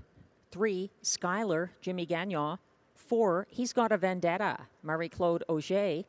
5, Flying Art for Pascal Berube. And on the outside is the 6, Moonlight Boy, Stéphane Brosseau.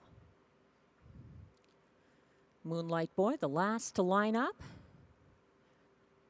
The rest have their noses on the gate as they head around the turn towards the Rideau backstretch for the start of race 3.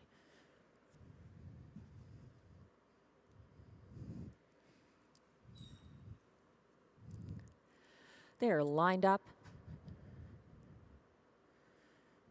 And they're off and pacing, and GA Speed Joey striding out to battle Shotgun Jerry for the early lead. Following from third is Skylar. Then in fourth, He's Got a Vendetta, getting away well ahead of Flying Art. At the back, it's Moonlight Boy. On the front end, Shotgun Jerry has taken control for Stefan Pouliot, putting GA Speed Joey in the pocket in the early going, and they're headed towards the opening quarter with respect for the 1-2 favorite Shotgun Jerry, reaching that point in just 29 seconds flat. He's keeping ahead of GA Speed Joey, who sits the pocket. Following from third, Skylar yet to make a move. Then it's He's Got a Vendetta, a gap of about 2 lengths back to Flying Art, and still trailing Moonlight Boy. They're single file going around the second turn now, still led by the class dropper Shotgun Jerry in control, and following him from the pocket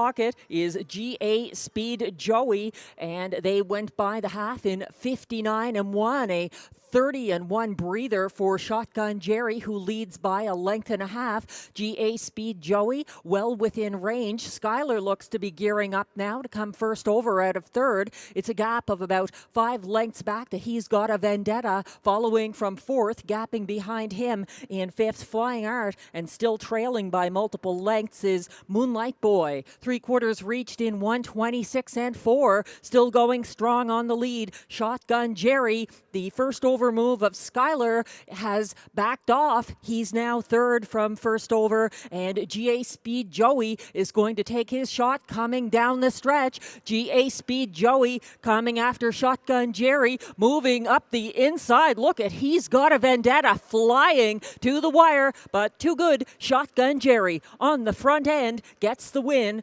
GA Speed Joey second. He's Got a Vendetta finishes third, 1:55.1.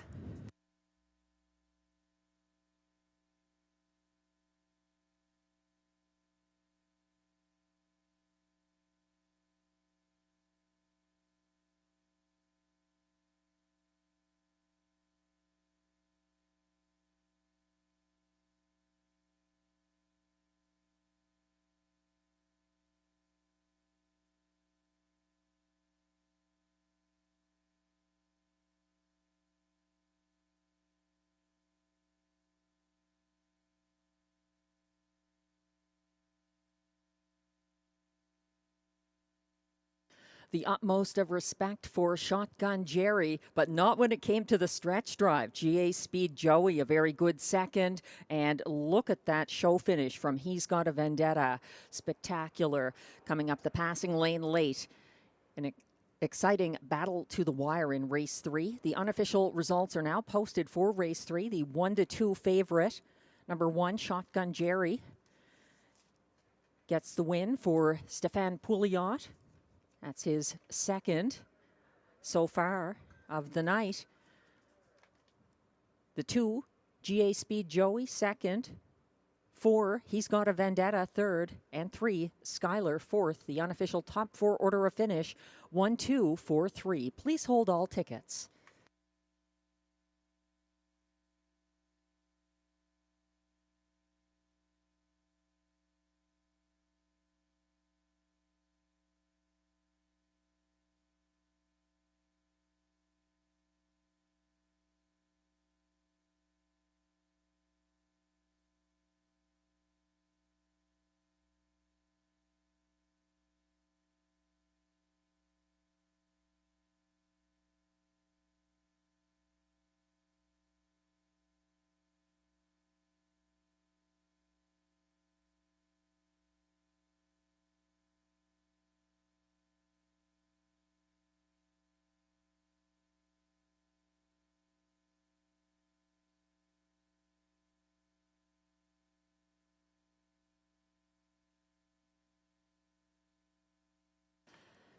taking a bow on his way to the winner's circle.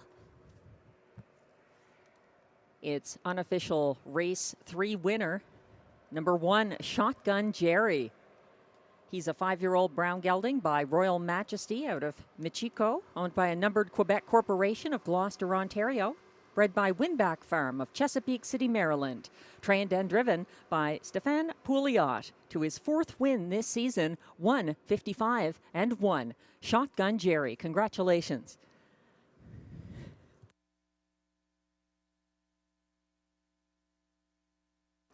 Great to see some visitors to Rideau Carleton in that winner's circle photo as well, with the preferred pacer winning on the class drop, Shotgun Jerry. Race 3 is official. Prices are posted now. 1, Shotgun Jerry returns $3.10 to win. The $2 exactor, 1-2, pays $9.50. It's $12.50 for the $1 triactor, 1-2-4. And the $1 superfecta, 1-2-4-3 combination pays $18.35.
The race 3 rundown is now posted. 1-2 favorite number 1, Shotgun Jerry, gets the win for Stéphane Pouliot. 2, GA Speed Joey was second. 3, Skylar fourth. 4, He's Got a Vendetta, closed for show. 5, Flying Art finished 5th, and 6, Moonlight Boy was 6th. From the top down, your program should read 1-2-4-3-5-6. The fractions were 29 flat to the quarter, 59-1 at the half, 126-4 at 3/4, 155-1, the winning mile for Shotgun Jerry.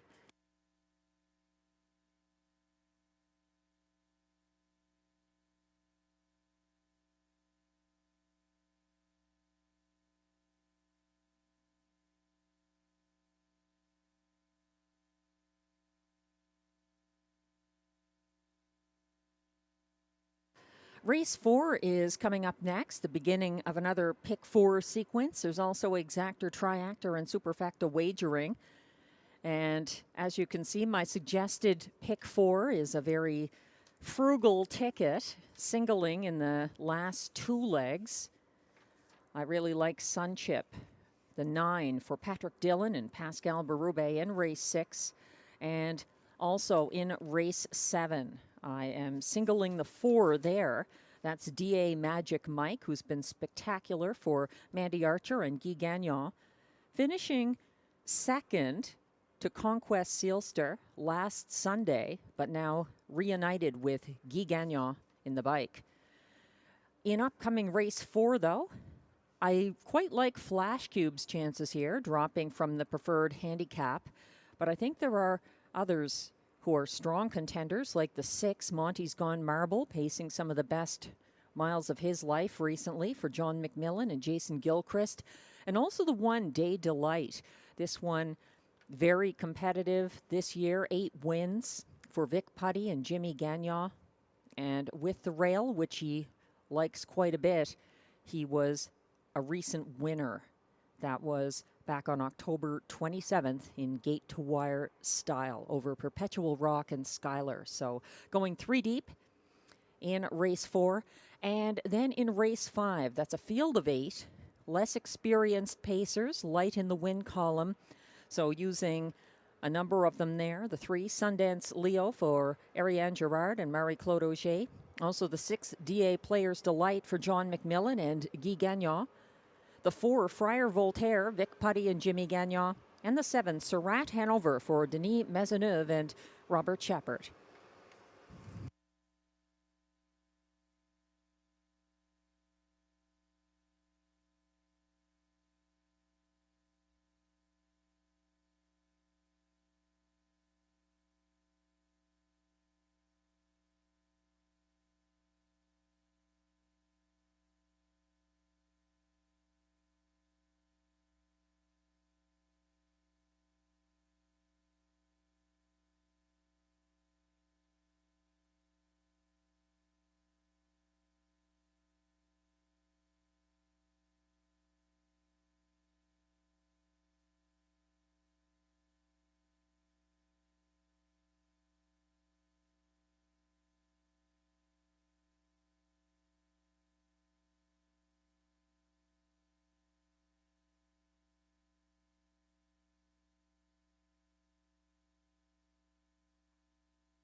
Taking a look here in race 4 from a handicapping perspective, lots of support for the 3, Flash Cube, 1-2 right now.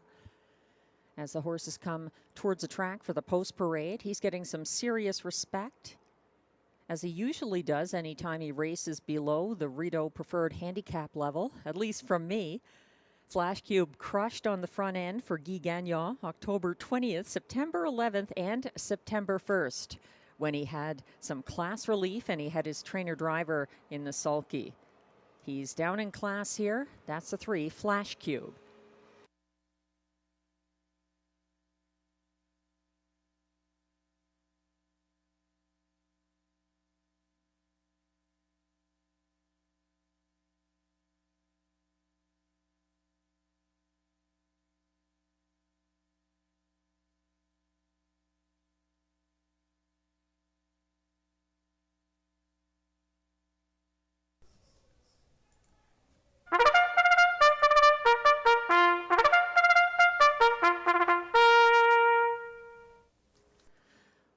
Pacers are coming on track for the race 4 post parade now. They are non-winners of $7,500 in their last 5 starts. Also eligible non-winners of $1,100 per start in their last 10 or in 2024. Also eligible $25,000 claimers.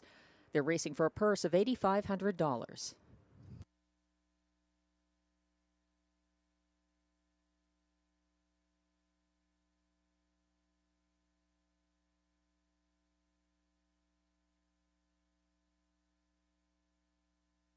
Leading the post parade, number 1 is Day Delight, owned by Triple S Equine, trained by Vic Putty. Jimmy Gagnon is in the sulky.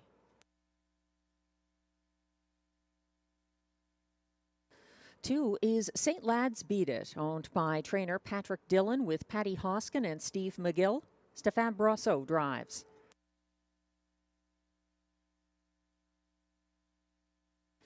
3 is the current 4-5 favorite Flash Cube, owned by Yvon Mondu, trained and driven by Guy Gagnon. 4 is Stonebridge Hermes, owned, trained and driven by Jacques Baudouin. 5 is Perpetual Rock, owned by Gina Bragagnolo, with Lynn Bragagnolo and trainer Yves Tessier. Pascal Berube drives. Rounding out the field from post 6, Monty's Gone Marble, owned by Jeff and April Murphy, trained by John McMillan, driven by Jason Gilchrist. That's the field of 6 for race 4, which has exactor, triactor, superfecta, and pick 4 wagering. There were no changes in race 4. Take note, though, if you are playing the pick 4 that kicks off here, there's a change in the second leg, race 5, a bridle change on the 2, 364, removing the Murphy blind left. He's in race 5. In race 6, the 6 high roller is scratched sick. And there's also a scratch in race 7. That's a 5 Max Patrick, a transportation scratch in race 7. That's the last leg of the pick 4 that begins here in race 4. Not much to add about Flash Cube, who was just flashing his speed on screen. He's the 4-5 favorite right now. 6 wins this season, in spite of taking on the top class most weeks in the preferred handicap pace. He's got some class relief here, and he's usually at his best when Guy Gagnon drives him. When he's in the preferred, Guy Gagnon often drives the light speed, his stablemate and one of the very best recent history Rideau Carleton horses. So Flash Cube has Guy Gagnon aboard here, and he's the 3-5 wagering choice. The 6 Monty's Gone Marble is 8-1 right now. He had 2 wins this season from post 2 at lower classifications. However, he had a second over move from 4th at the half to follow the cover of 1-9 favorite Mythic Gambler last Sunday. Monty's Gone Marble closed wide in the field and cards co-fastest last quarter of 28 flat. It was a very strong finish for Jason Gilchrist back in the sulky here. And it's a string of place finishes for Monty's Gone Marble lately. He has 15 place finishes this season from 45 starts. He's 11-1. I would definitely make him part of any exactors here. The One Day Delight and Jimmy Gagnon wired in their most recent start together from the Rideau Rail, October 27th at a similar classification, holding off the hard-charging Perpetual Rock in the stretch drive. Day Delight backpedaled to 5th when parked first over early Sunday in a field led by Stonebridge Hermes, then skimmed the pylons to advance along the second turn and into the backstretch. He lacked racing room on the final turn. That's the one, Day Delight. 4-1 right now.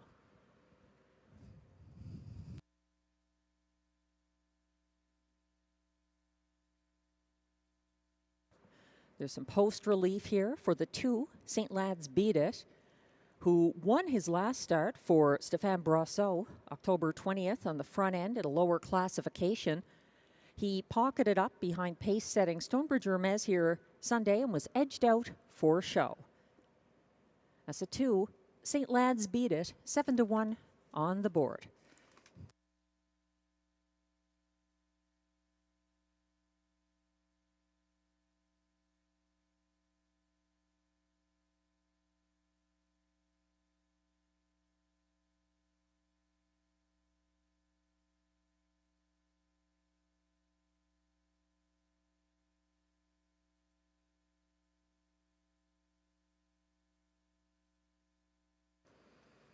This field will be lining up very shortly for race 4, kicking off our middle pick 4.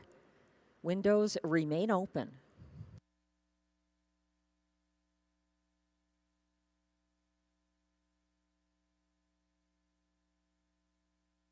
The starter has called the pacers for the start of race 4. They're lining up now. 1 is Day Delight for Jimmy Gagnon. 2, St. Lads Beat It, Stéphane Brosseau. 3, Flash Cube for Guy Gagnon. 4, Stonebridge Hermes, Jacques Baudouin. 5, Perpetual Rock, Pascal Berube. And on the outside, 6, Monty's Gone Marble for Jason Gilchrist.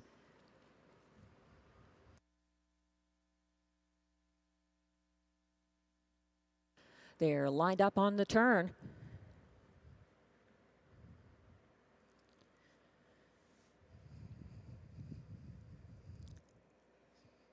The field is on the backstretch, approaching the start of race 4 and the middle pick 4 tonight at Rideau Carleton.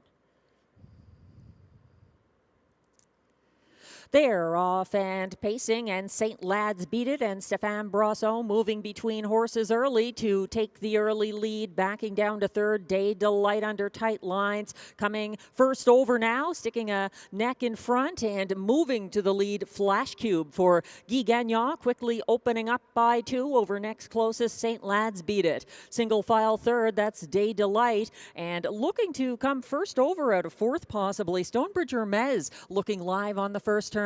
27-1, a brisk first panel. Flash Cube leading the way by just a length now over next closest St. Lads Beat It, following from first over now into third on the outside. Stonebridge Hermes out and moving. Second over into fourth, that's Perpetual Rock. Third over from the back of the field, Monty's Gone Marble is underway and caught in with nowhere to go. Second last, Day Delight. The field went by the half in 56-1. There's 3 in and 3 out as Flash Cube is under pressure from Stonebridge Hermes, who's first over second along the backstretch. Caught in third, that's St. Lads Beat It. Second over and following cover more closely in fourth now, Perpetual Rock. Absolutely buried in fifth with nowhere to go. That's Poor Day Delight. And third over from the back of the field, Monty's Gone Marble. They went by 3/4 in 1:24-3. Under urging now, Flash Cube keeps digging as St. Lads Beat It looks to step out and make his move. Guy Gagnon asking, Flash Cube responding for the stretch drive. Not done yet. Here comes the unleashed Day Delight coming up the inside looking for daylight. St. Lads Beat It relentless first over. A wide move from Perpetual Rock. Tight to the wire. It looks like Flash Cube got it over Day Delight. It's between St. Lads Beat It and Perpetual Rock for show. 154 flat.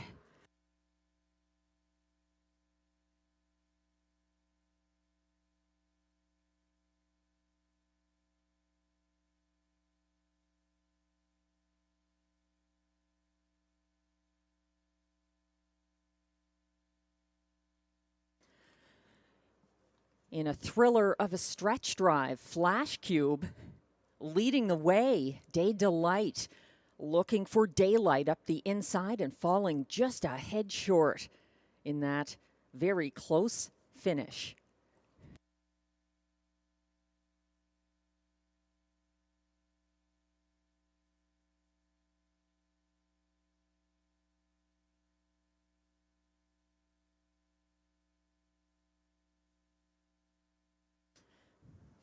The unofficial results are now posted for race 4. 3, Flash Cube, an even money winning favorite for Guy Gagnon. 1, Day Delight second. 2, St. Lads Beat It, finished third, ahead of 5, Perpetual Rock, who was fourth. The unofficial top 4 order of finish, 3, 1, 2, 5. Please hold all tickets.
Now returning to the Rideau Carleton Winner's Circle, unofficial race 4 winner number 3, Flash Cube.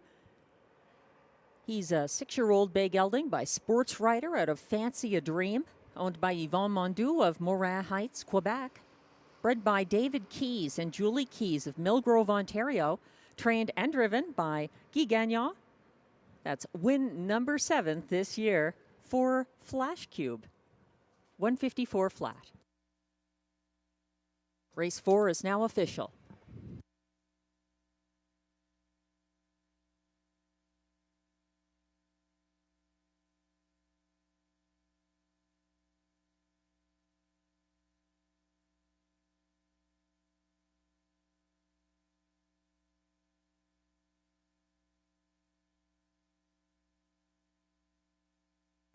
Prices are posted for race 4, where the 3 Flash Cube pays $4.30 to win. The $2 exactor 3-1 combination pays $14.40. It's $21.40 for the $1 try 3-1-2. And the $1 superfecta ticket 3-1-2-5 returns $44.25.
The race 4 rundown is now on your screens. 1, Day Delight was second. 2, St. Lad's Beat it third. Even money favorite number 3, Flash Cube, the race winner for Guy Gagnon. 4, Stonebridge Hermes was 6th. 5, Perpetual Rock was 4th. And 6, Monty's Gone Marble, 5th. From the top down, your program should read 2, 3, 1, 6, 4, 5. The fractions were 27 and 1 to the quarter, 56 and 1 at the half, 124 and 3 at 3/4, 154 flat. The winning mile for Flash Cube.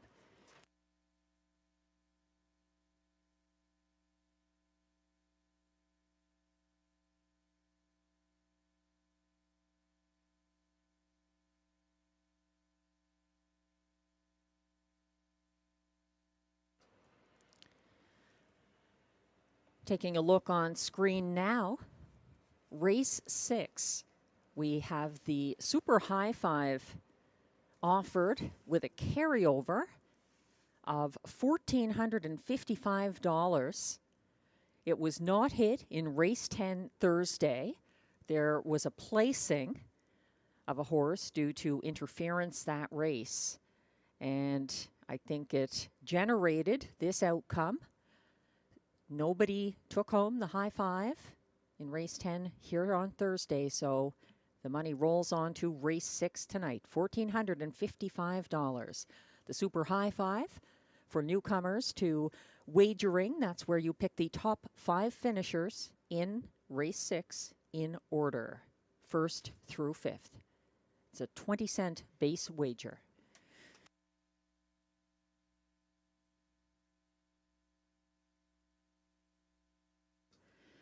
Race 5 is coming up next, though, with exactor, triactor, superfecta, and pick 3 wagering. The only change, a bridle change on the 2 364, removing the Murphy blind left. Take note in race 6, that's also our pick 5 race, and there is a pick 5 carryover too. For the newer bettors, the pick 5, that's where you pick the winners of 5 races in a row. Races 6, 7, 8, 9, and 10.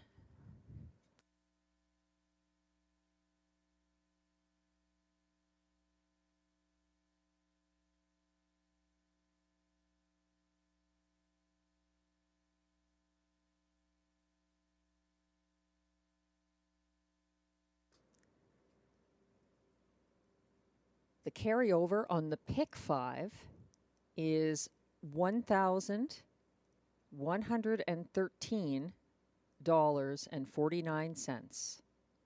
So $1,113.49, the pick 5 carryover. So 2 carryovers in race 6. Race 5 coming up. Good field of 8 pacers. It's very competitive. This group light on wins, just as the condition of the race. And some tough posts for those showing some good recent form, like the 8 Cornflakes, who has 2 wins in his last 3 starts here for trainer-driver Robbie Robinson. Unfortunately, he drew the 8 hole here, so he's 12-1 right now. That's the 8 Cornflakes. The Pacers are coming towards the track for the race 5 post parade now.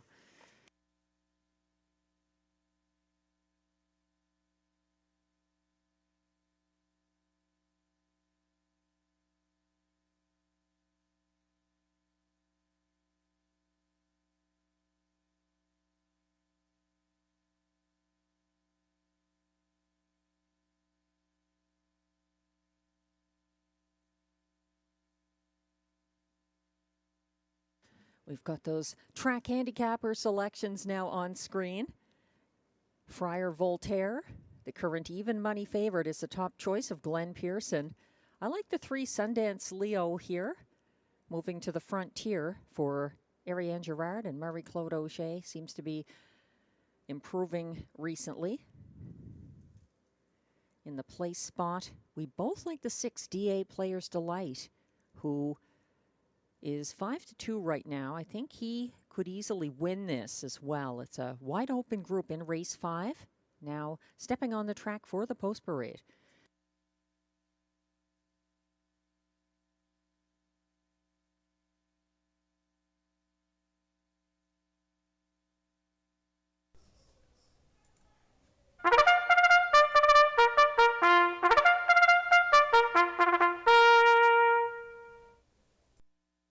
Here comes the race 5 post parade.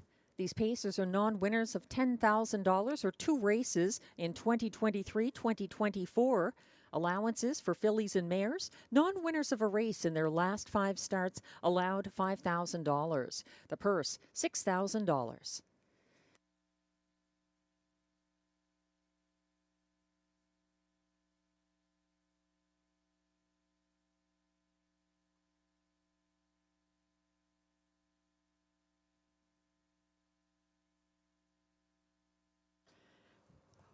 One is Madiva, owned by trainer Kelly Duval-Lacaille, driven by Sylvain Lacaille. 2 is 364, owned and trained by Marcel Rozon, driven by William Waugh. Note the equipment change. 364 removes Murphy blind left. 3 is Sundance Leo, the free-legged pacer, owned by Denise Auger, trained by Ariane Girard, driven by Marie-Claude Auger.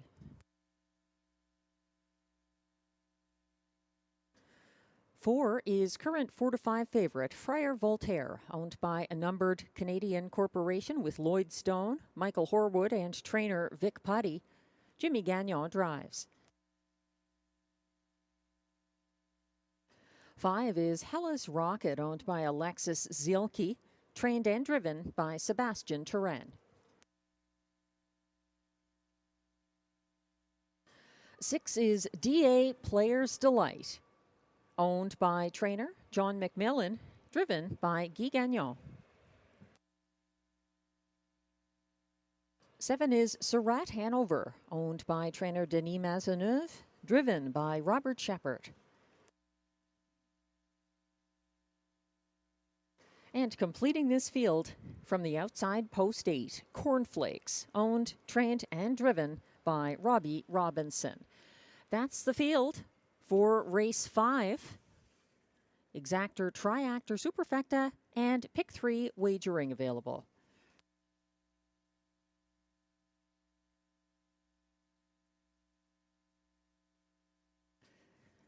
The current favorite from post 4, the even money favorite, is Friar Voltaire, making a quick turnaround.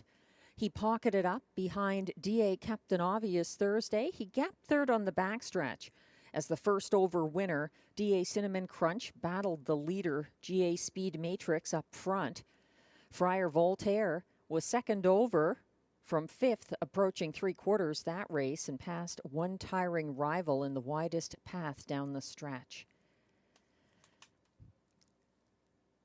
He's taking on some inexperienced company here, and Friar Voltaire does have a win this season at Rideau Carleton, a 1:58 victory.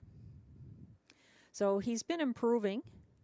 His last start, he did finish third behind DA Cinnamon Crunch and DA Captain Obvious. That was a 1:58.3 individual mile on a track that was rated 1 second off. So Friar Voltaire getting some respect from the bettors in race 5. I like the 3 Sundance Leo, making his second recent start, free-legged, and moving to the frontier. He advanced along the pylons throughout the mile on Sunday, was shuffled to last by the top of the stretch, and closed widest of all in the field's fastest last quarter of 30-2. He was placed third when the breaker Hellas Rocket was set back for early interference that mile. Glenn Pearson agrees that Friar Voltaire is the horse to beat here. Both of us like the 6 DA Players Delight. We're both using him second. He showed gate speed here Sunday, crossing over to clear Friar Voltaire off the gate. Then he got overtaken by Friar Voltaire, and new leader, hands off, nose in, approaching the second turn.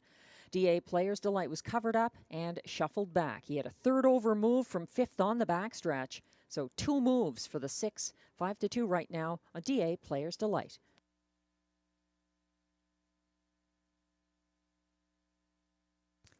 The starter has called the field for race 5.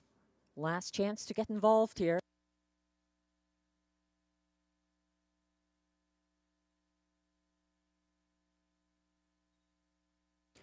The pacers are lining up. 1 is Madiva, Sylvain Lacaille. 2, 364, William Waugh. 3, Sundance Leo, Marie-Claude Auger. 4, Friar Voltaire, Jimmy Gagnon.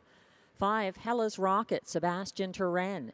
6, DA Players Delight, Guy Gagnon. 7, Surratt Hanover for Robert Shepard. And on the outside, 8, Cornflakes for Robbie Robinson. They're quickly approaching the start. Coming off the turn onto the Rideau backstretch.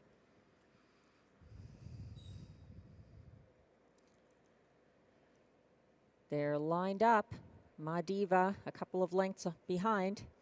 They're off and pacing with 364 surging out and getting circled early by Friar Voltaire and Jimmy Gagnon. And look at the gate speed again from DA Player's Delight. Guy Gagnon sending him straight to the front. That puts Friar Voltaire 2 lengths back in second. He is ahead of third place, 364. And then following from fourth in the early going, that's Sundance Leo. Back behind him is Hella's Rocket as the field wheels past the opening quarter in 27-4, and that is a strong lead of about 4 lengths right now for DA Player's Delight coming down the stretch the first time. Still second, Friar Voltaire, and then it's back to 364. Gapping in fourth on the inside is Sundance Leo, and making a move now, coming first over and moving up fifth on the outside, Hella's Rocket.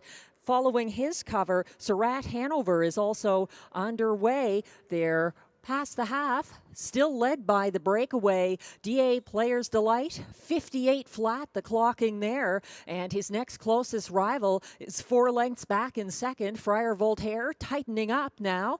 First over bid, stalling somewhat to his outside in third. That's Hella's Rocket, who is fighting on. Following him, second over into fourth, Surratt Hanover has late pace. They went by 3/4 in 1:27 and 2. Backing off on the inside, 364, gearing up from third over now. That's Sundance Leo looking forward to the stretch drive. Out of it at the back, Madiva. They're closing in on early leader DA Player's Delight, and battling to the wire, Surratt Hanover moving on late against Hella's Rocket. It's Surratt Hanover, Hella's Rocket, and Cornflakes flying late for show, 158 flat.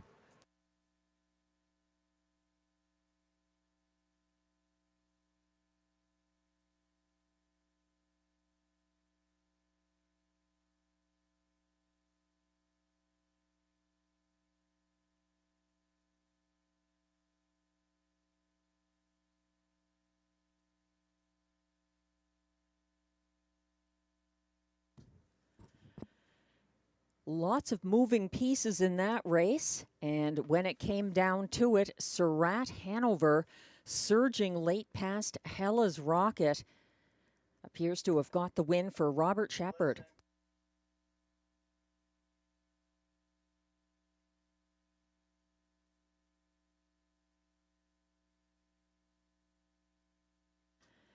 The judges have just informed me there will be an inquiry posted on 8 Cornflakes, who looks to have finished third.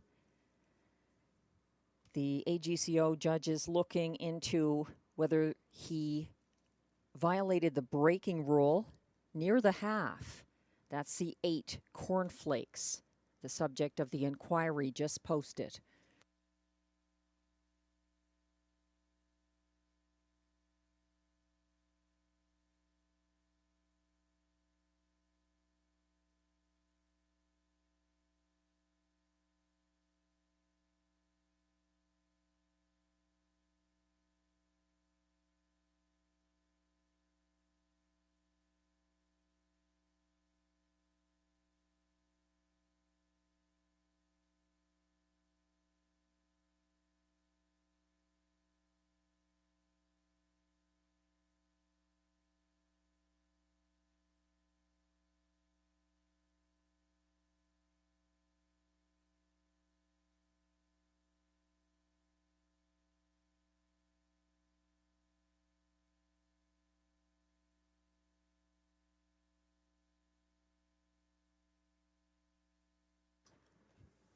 Unofficial results are now posted for race 5. 7, Surratt Hanover, an 8-1 winner for Robert Shepard.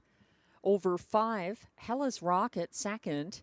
8, Cornflakes was third, but is the subject of an inquiry pertaining to a break, a possible violation of the braking rule near the half. And 6, DA Player's Delight held on for fourth. 7586, the current unofficial order of finish.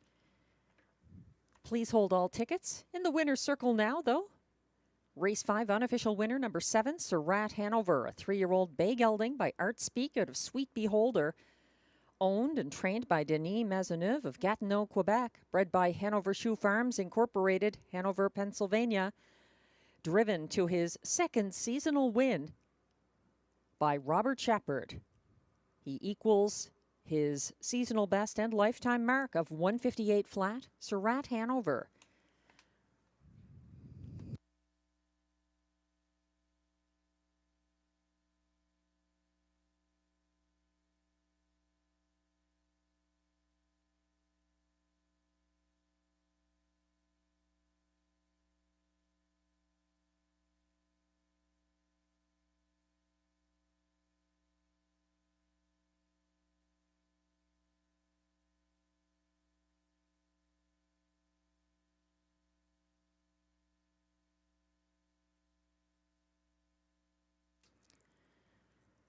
The ongoing inquiry again pertains to the show finisher, number 8, Cornflakes, and a possible violation of the braking rule near the half,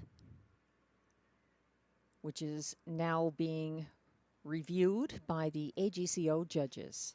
Please hold all tickets.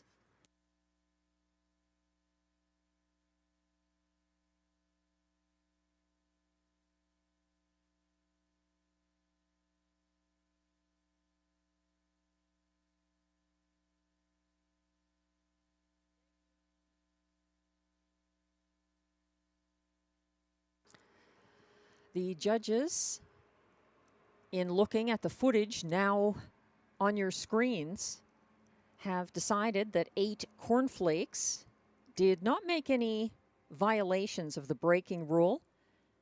So he will stay up. He finished 3rd and will remain 3rd for race 5. So the unofficial results, 7586.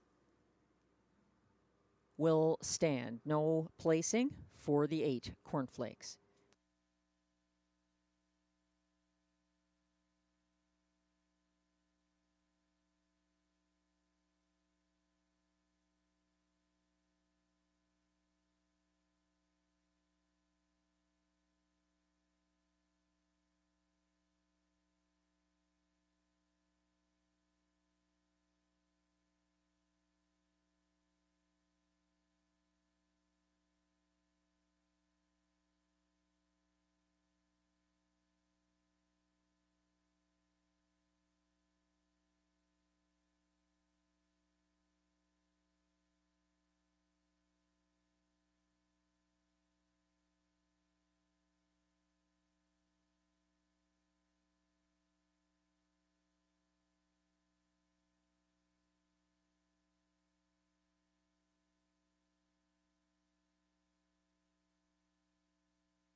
Race 5 is now official.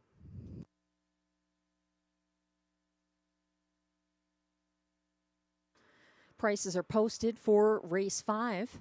7, Surratt Hanover pays $18.10 to win. The $2 exactor, 7.5, pays $98.80.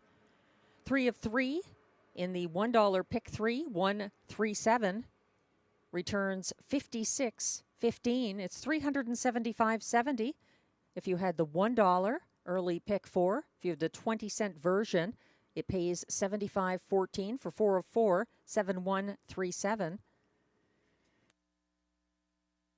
The $1 triactor, 758, pays $882.20, and it's $1,752.60 for that $1 superfecta, 7586.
race 5 rundown is now on your screens. 1, Madiva was 8th. 2, 364 6th. 3, Sundance Leo 5th. 4, Friar Voltaire was 7th as beaten 3-5 favorite.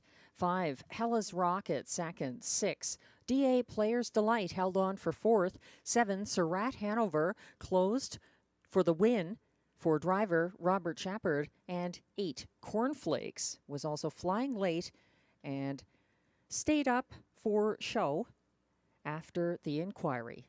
The unofficial or the official order of finish: 8, 6, 5, 7, 2, 4, 1, 3. The fractions 27 and 4 to the quarter, 58 flat at the half, 127 and 2 at 3/4, 158 flat. The winning mile for Surratt Hanover.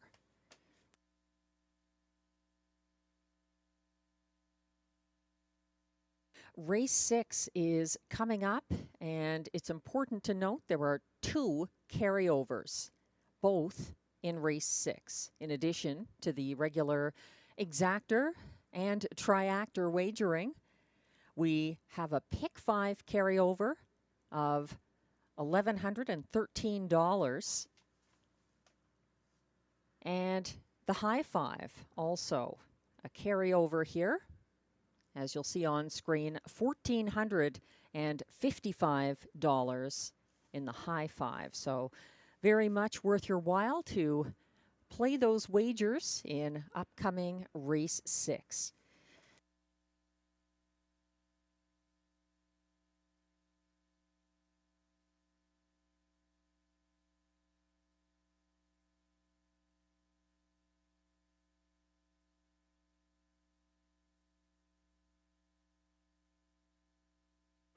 The only change in race 6 has to do with a scratch. It's a 6 high roller, scratch sick.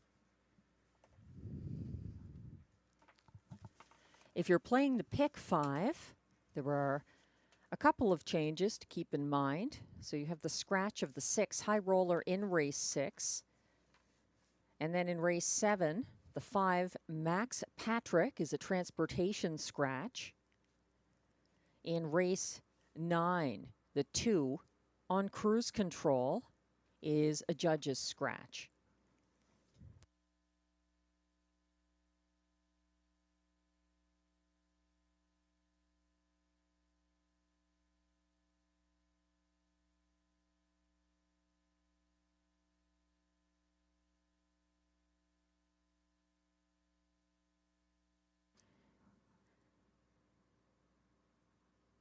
We'll take a look at the handicapping for race 6 as we wait for the post parade to come on track.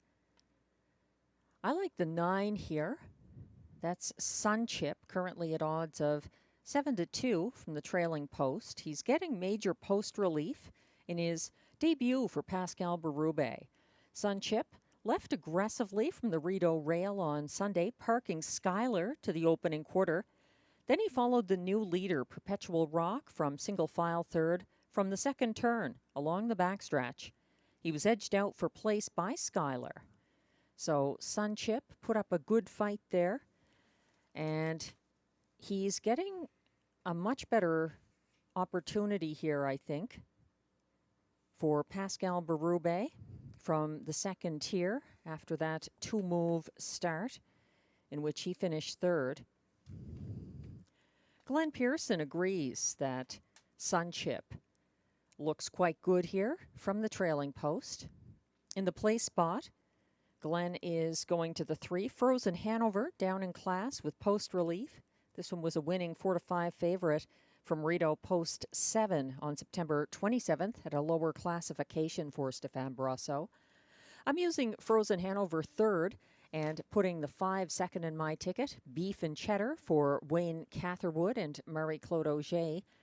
This one was claimed on Sunday. 7 wins this season and a very good year at Rideau Carleton for the 5, Beef and Cheddar, 3-1 on him right now. Glenn is looking to the 7, GA Speed Gabby for third. I'm using that one 5th in my high 5 ticket. Although it should be noted, Robert Shepard just won race 5 from post 7 with Surratt Hanover.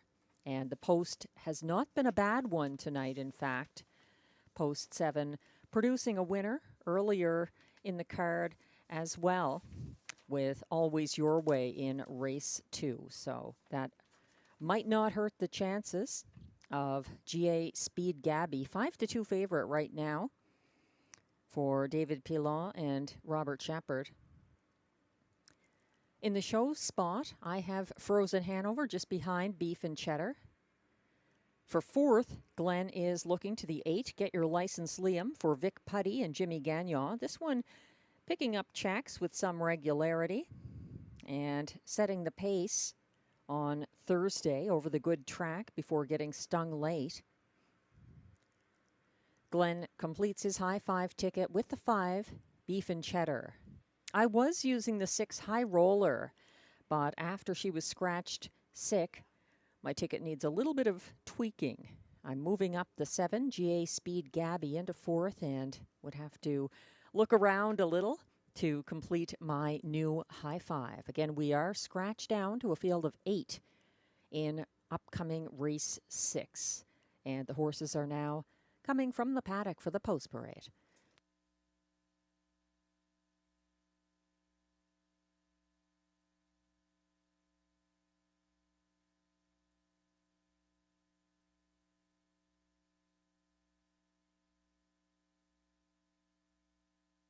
For the pick 5 players, also noted driver change in race 8 on the 1, Better on the Island. Stéphane Brosseau is driving the 1, Better on the Island in race 8. Part of the pick 5 sequence that begins here in race 6.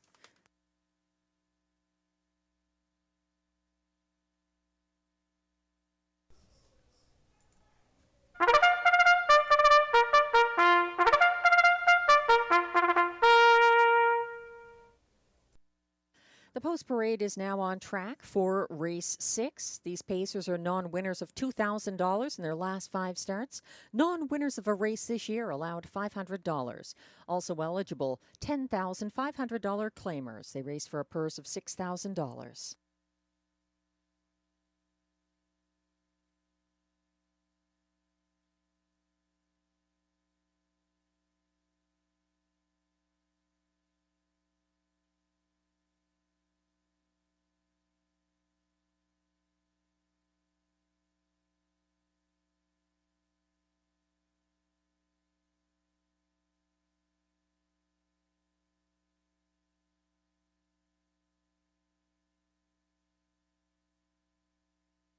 One is Rub Me, owned by Fanny Sol Beaulieu, trained by Jean Beaulieu, and driven by Stephen Genois.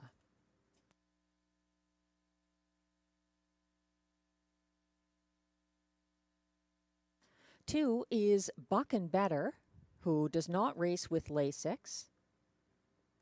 He is owned by Scott and Lisa Henry, trained by Scott Henry, driven by Jason Gilchrist.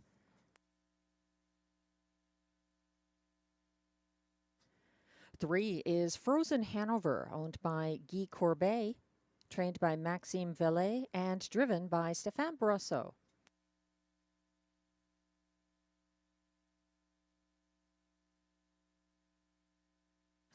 4 is Military Man, owned, trained, and driven by Denis Audette.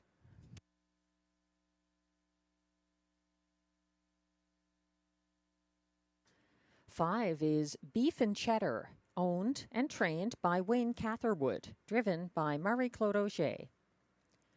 6, High Roller is a vet scratch, sick.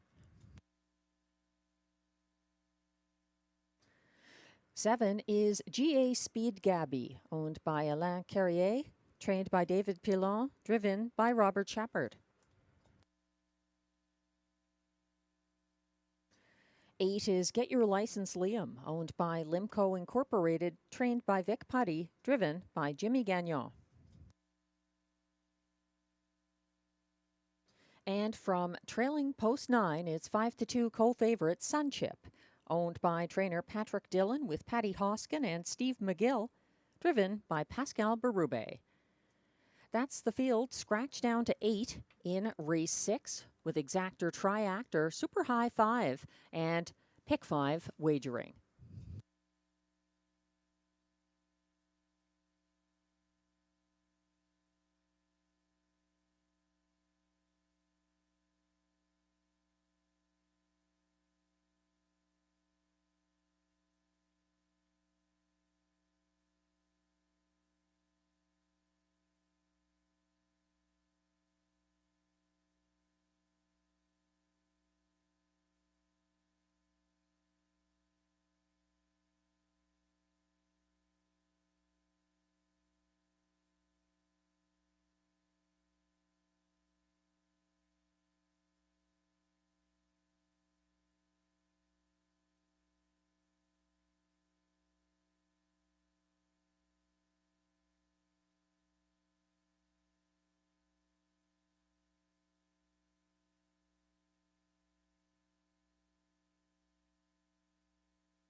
Taking a look at the board, Beef and Cheddar is getting the respect now at 9-5. He's the favorite in his debut for Wayne Catherwood after the recent claim. He was a beaten 1-9 favorite in his most recent start. And Beef and Cheddar adding Marie-Claude Auger here. He was battling a number of horses that race when he was the beaten 1-9 favorite. He had first over pressure from Braxton's Boy on the first turn. He reclaimed the lead in front of the grandstand. And then there was a new challenge from first over winner, the Dog in the Fight, along the backstretch. Beef and Cheddar got edged out in deep stretch. He's 3-1 right now from post 5. Co-favorites at the moment are the 9, Sunchip. Pascal Berube making a driving debut with Sunchip. He left aggressively from the rail Sunday, parking Schuyler to the opening quarter, and then he followed Perpetual Rock from third, from the second turn, and along the backstretch, and he got edged out late by Schuyler. In my notes in the program, I say he gets major post relief. I should have wrote major class relief. Sunchip, 5-2 right now. This is your last chance to take advantage of the carryovers in both the pick 5 and the high 5 offered here in race 6.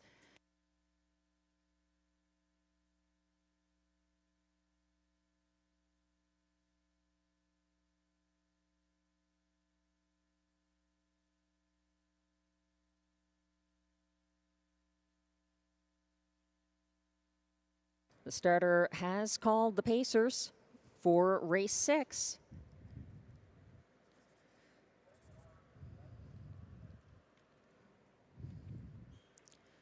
They're lining up now to kick off the pick 5. 1 is Rub Me for Stephen Genois. 2, Buck and Better, Jason Gilchrist. 3, Frozen Hanover, Stéphane Brosseau. 4, Military Men, Denis Odette. 5, Beef and Cheddar, Marie-Claude Auger. 6, High Roller is Yvette Scratch Sick. 7, GA Speed Gabby for Robert Chappard. On the outside, 8, Get Your License Liam, Jimmy Gagnon. And the trailer is 9, Sunchip for Pascal Berube. They've turned onto the backstretch, headed towards the start of race 6 and the Rideau Carleton pick 5. They're off and pacing, 3 of them leaving like a team. Buck and Better, Frozen Hanover, and Beef and Cheddar all out there competing for the early lead, and Beef and Cheddar and Marie-Claude Auger take control early, leaving a 2-high battle. And moving on, first over now, Frozen Hanover racing uncovered. He's up the challenge. Beef and Cheddar for the early lead, sitting third on the cones. Buck and Better second over from fourth. Sunchip is making a big early move for Pascal Berube. They go past the opening quarter in 27-2. A 3-wide early bid from Sunchip, who is sent straight to the front for Berube, getting there, and that puts Frozen Hanover second. Following from third now, Beef and Cheddar. Fourth is Buck and Better, a gap of 4 lengths back to fifth. That's Rub Me, and then following him, Military Man, first over from second last and trying to gain ground. GA Speed Gabby underway and trailing the field, stepping out now to try to pick up some cover. That's Get Your License, Liam, 55-4 past the half, and Sunchip controlling the pace on the backstretch, coming to him now, first over and gaining ground into second on the outside. Buck and Better following from the inside third. Frozen Hanover second over and fourth. GA Speed Gabby following from fifth along the cones. A lack of racing room right now for Beef and Cheddar. 125-4 to 3/4. They're stacking up behind the 3-length leader Sunchip as the stretch looms ahead. Sunchip is shining his light down the stretch towards the finish line. A tenacious Buck and Better is fighting back against GA Speed Gabby. A late surging Beef and Cheddar making a race of it to the wire, but no one catching Sunchip. Finishing third, that was GA Speed Gabby ahead of Buck and Better, 155-2.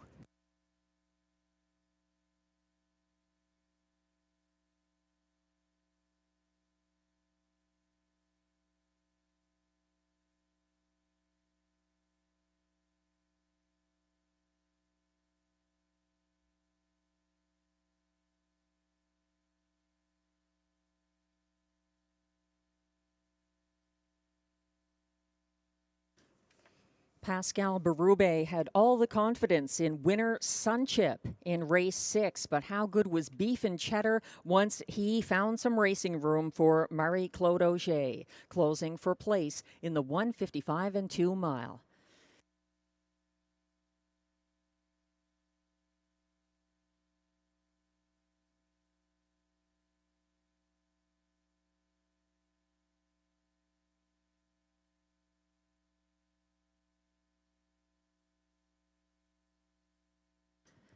The unofficial order of finish is now posted for the top 5 in race 6. 9, Sunchip, the 2-1 winner for Pascal Berube, ahead of a fast closing. Number 5, Beef and Cheddar, second as beaten 9-5 favorite. 7, GA Speed Gabby was third, ahead of 2, Buck and Better, fourth. And then to complete the high 5, the 1, Rub Me, finished 5th. So the unofficial top 5 are 9, 5, 7, 2, 1. Please hold all tickets.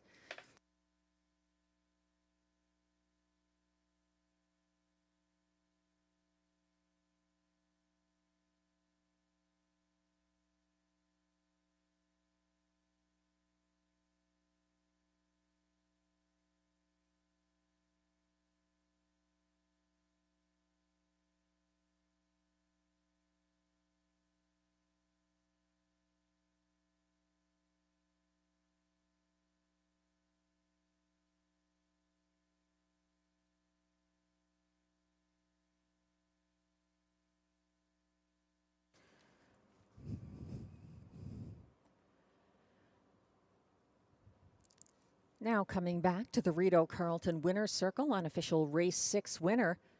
It's the 9, Sunchip, a 6-year-old bay gelding by Rock and Image out of Porsche Blue Chip, owned by trainer Patrick Dillon with Patty Hoskin of Port Hope, Ontario, and Steve McGill of Bewdley, Ontario. Bred by Levon Miller, Topeka, Indiana. Driven to victory by the drummer Pascal Berube. That's a second win this season. For Sunchip, 155 and 2. A strong victory and a winning spot play selection in race 6.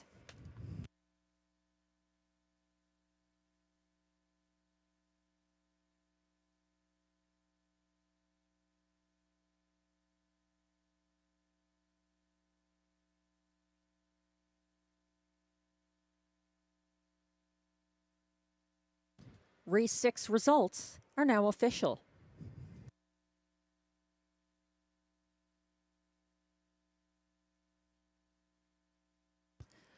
Prices are posted for race 6, where number 9, Sunchip, pays $6.40 to win. The $2 exactor 9.5 pays $21.90. It's $71.10 for the $1 try 9.57. The 20-cent super high 5 95721 pays $285.11.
The race 6 rundown is now on screen. 1, Rub Me, finished 5th. 2, Buck and Better, 4th.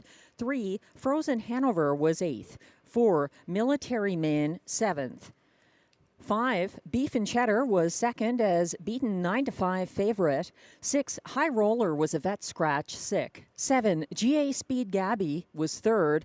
8, Get Your License Liam finished 6th. And 9, Sunchip was the race winner for Pascal Berube. From the top down, your program should read 5, 4, 8, 7, 2, scratch 3, 6, 1.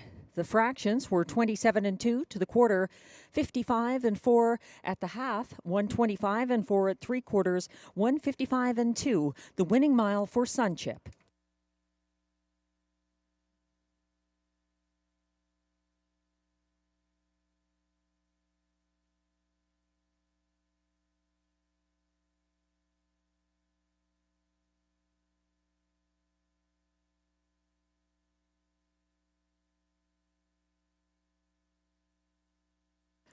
The final pick 4 sequence of our 10-race card begins here in race 7. And it begins with a single for me.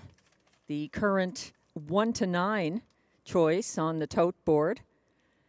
To nobody's surprise, number 4, DA Magic Mike for Mandy Archer and Guy Gagnon. With his win streak coming to an end last Sunday, now he's got Guy Gagnon back in the bike. 8 wins this season, and a great record since coming to Rideau Carleton for the 4 DA Magic Mike. In race 8, it's a little more complicated. There is a driver change there on the 1. Better on the island, picking up Stéphane Brosseau. So I'm using her as well as Guy Gagnon's. Number 5, Carson Star Choice. The 4, No Time at All. A couple of back-to-back wins for Pascal Berube and Yves Tessier. And also the 6, Jolton Joe, I think is a strong contender in race 8 for Marc-André Simoneau and Robert Shepard. In race 9, there is a scratch there. It's a 2 on cruise control. I wasn't using him. I was looking at the 4, What's in the Esky, Gerard Vaillancourt, Marie-Claude Auger. That one closed very well on Thursday. He's making a quick turnaround. Also the 5, Manhattan Joe for Simoneau and Berube, a 4-time winner this season. And the 6, Going Yard, who had a very impressive late rally on Thursday for Stéphane Pouliot. She's also back in after racing Thursday. And in race 10, why not go with 5? That's often a race where we tend to have upsets. And it's a field of 9. I was quite impressed by the 7, RJ's Super Freak in his Rideau debut before he broke a hobble hanger at the top of the stretch. Using him, as well as the 6, Mock Art in Motion, part of the Mandy Archer stable, Robert Shepard driving that one. The 5, Make It Come True for trainer-driver Guy Gagnon, 2 recent wins. The 3, Sunshine Love, late speed usually, but won by 4 open lengths at a similar level. Just 2 starts back for Mike Healy. And the 2, Mickey Makes Some Speed, who looks like Pascal Berube's choice over others this race and was a transportation scratch on Thursday. That'll cost you $12 for the 20-cent Pick 4 ticket as posted.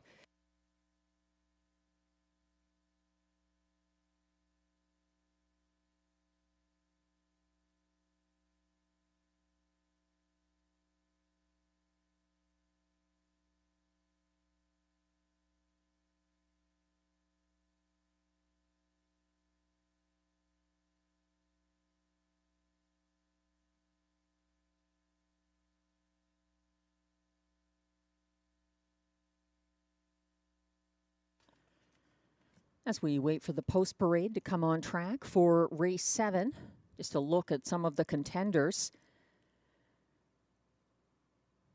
Obviously the favorite, 1-9, since betting opened, is number 4, DA Magic Mike, who came first over on the backstretch Sunday, continued to gain ground uncovered on the final turn, inching past Better C, closed in on winner Conquest Sealster down the stretch, in the field's fastest last quarter of 29 flat. He was second that race, previously undefeated in 5 straight starts at Rideau Carleton, all for Guy Gagnon. The 7, No Fool McKinley, retains Robert Shepard in his debut for Benoit Hebert. He was a judge's scratch Sunday. First over from 6th in front of the grandstand from the same post position on November 10th.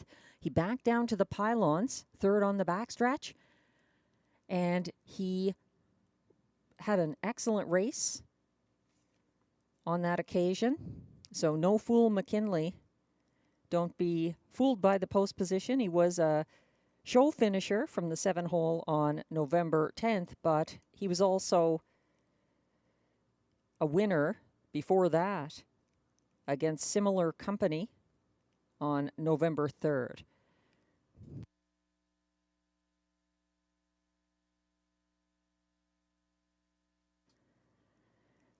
The 6, Arizona Jackson, is 5-1 right now. He briefly stretched out front-end winner Conquest Sealster Sunday.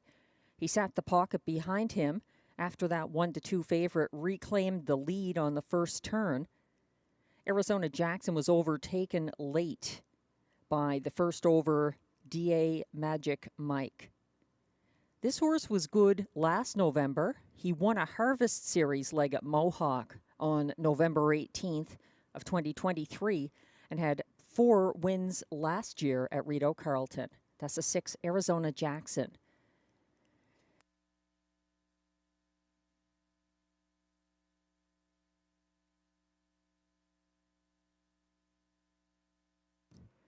I've also been expecting better things of the 2, Better C.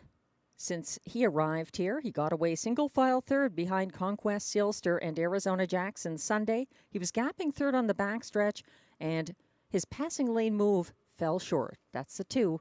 12-1 right now on Better C as the horses come on track for the race 7 post parade.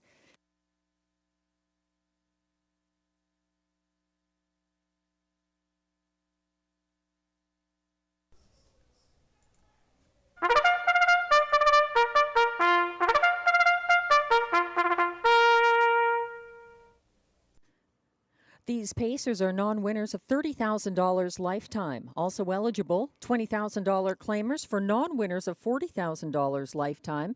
Non-winners of a race in their last 5 starts allowed $5,000. The purse here is $7,000.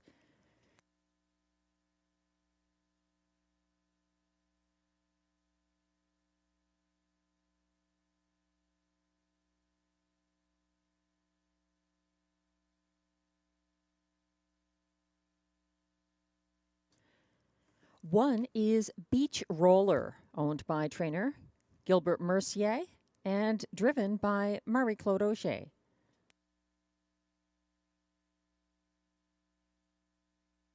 Two is Better C, owned by Fanny Saul Beaulieu with Philippe Trudeau, trained by Jean Beaulieu and driven by Stephen Genois. 3 is La Barbe, owned by a numbered Canadian corporation, trained and driven by Stéphane Pouliot. 4 is the current 1-5 favorite DA Magic Mike, owned by Michel Letarte with Jamie Copley, Kimberly Eaton, and the Max Webster stable, trained by Mandy Archer, driven by Guy Gagnon. 5, Max Patrick is a Judge's Scratch Transportation. 6 is Arizona Jackson, owned by Robin Morley, trained by Cara Stacy, and driven by Stéphane Brosseau.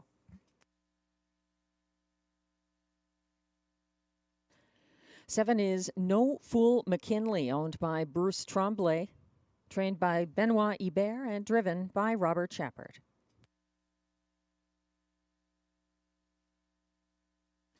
8 is Geisha's Treasure, owned by trainer Vic Putty along with Limco Incorporated. Jimmy Gagnon is in the sulky. And that's your field, scratched down to 7 for race 7, which features exactor, triactor, superfecta, and late pick 4 wagering.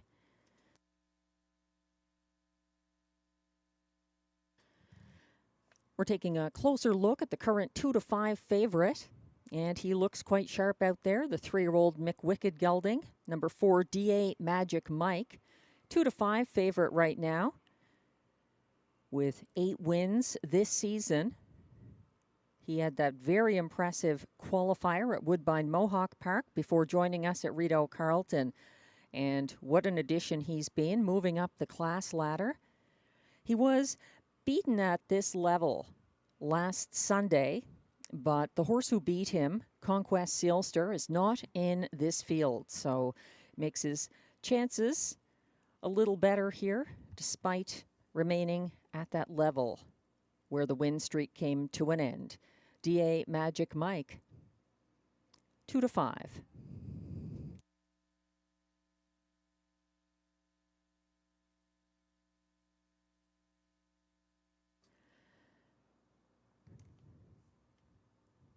A number of others getting attention here on the tote board. 7-2 right now on the 6 Arizona Jackson, a regular at this level throughout October and November at Rideau Carleton. And again, some of the horses who have beat him at this level are not part of this field. Irresistible, Conquest, Sealster. They're not in race 7. So Arizona Jackson, his chances have improved. Stéphane Brosseau staying aboard, and they've hit the board in the last couple of starts at this level, November 10th and 17th. So a better chance tonight for the 6, Arizona Jackson.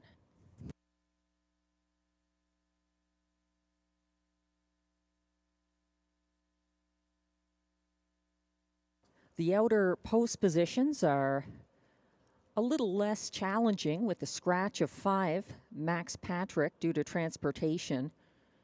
So the 7, No Fool McKinley, who was 3rd from the 7 hole at this level, November 10th, and then scratched ineligible November 17th.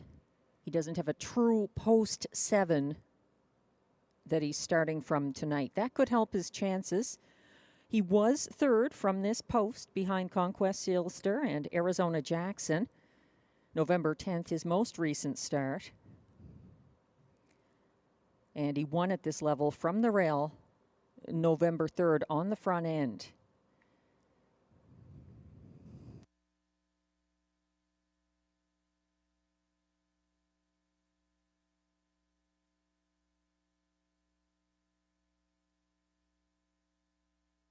For the pick 4 players, this is the last of this 10-race card. Don't get shut out. They'll be lining up very soon because the starter has just called the field.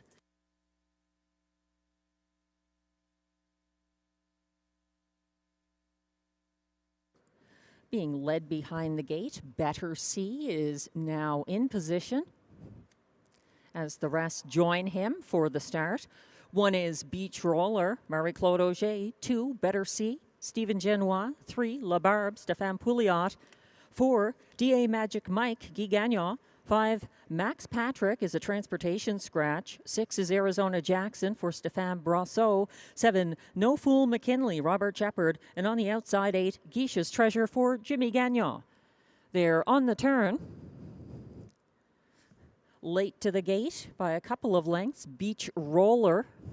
The rest are all lined up as the gate turns on to the Rideau backstretch for race 7. Getting in line now, that's Beach Roller. They're all in line, they're off and pacing. Beach Roller, 1 of them leaving, but there's 4 of them put into play early. Better C, as well as La Barbe and Arizona Jackson are going to battle it out for the front end. Sitting behind 3rd place, Beach Roller in 4th now. That is the favorite, D.A. Magic Mike. Things are still unsettled up front as the field approaches the opening quarter. Better C, 26-4, the fastest opener of the card. Better C is leading the way ahead of La Barbe, who left as well, and he sits pocket 2nd ahead of 3rd place, Arizona Jackson. In 4th inside, Beach Roller. First over now from 5th and gaining ground, D.A. Magic Mike. Following him from 2nd last, 2nd over, No Fool McKinley. And the trailer along the cones is Guiche's Treasure. They're on the turn, approaching the half, and Better C and Stephen Genois seeing it through in 56-2 to that point, shadowed by La Barbe from the pocket. The plugs are out on 1-9. D.A. Magic Mike as he gains ground rapidly on the outside, and he's up first over in 2nd. 3rd on the inside, La Barbe. 2nd over from 4th. That is No Fool McKinley gapping on the inside 5th. Arizona Jackson needs to do more. And 3rd over, gaining ground from 2nd last, Guiche's Treasure at the back. Beach Roller, 3/4 reached in 1:25-4. It's a battle for command between D.A. Magic Mike first over against a very tough Better C on the inside, but he's made front, and now he's opening up on the front end, making it look easy. That's D.A. Magic Mike returning to winning at Rideau Carleton by a good 6 expanding lengths over No Fool McKinley and Better C, 1:54-3. 3.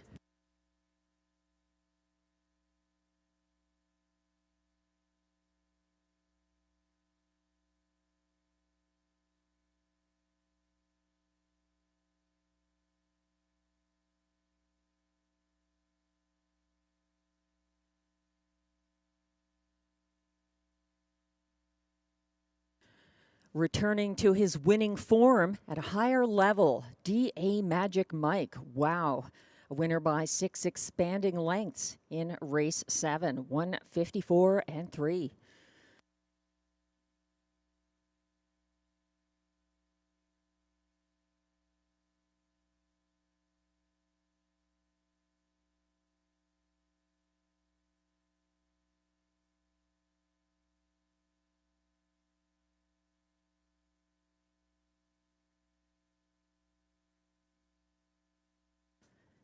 Unofficial results are posted for the top 4 finishers in race 7.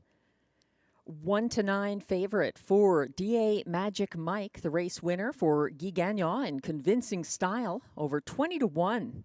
No Fool McKinley, the 7, who was second, over 2 Better C, the show finisher, and 6 Arizona Jackson finished 4th. 4-7-2-6, the unofficial top 4 order of finish in race 7. Please hold all tickets.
Now back in the Rideau Carleton winner's circle. Race 7 winner, number 4, D.A. Magic Mike, a 3-year-old brown gelding by McWicked out of Taboo Sealster.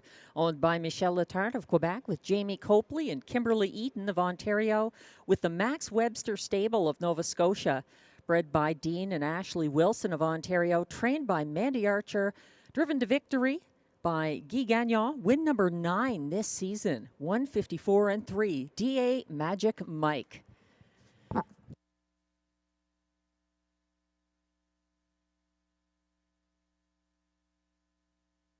Race 7 is now official.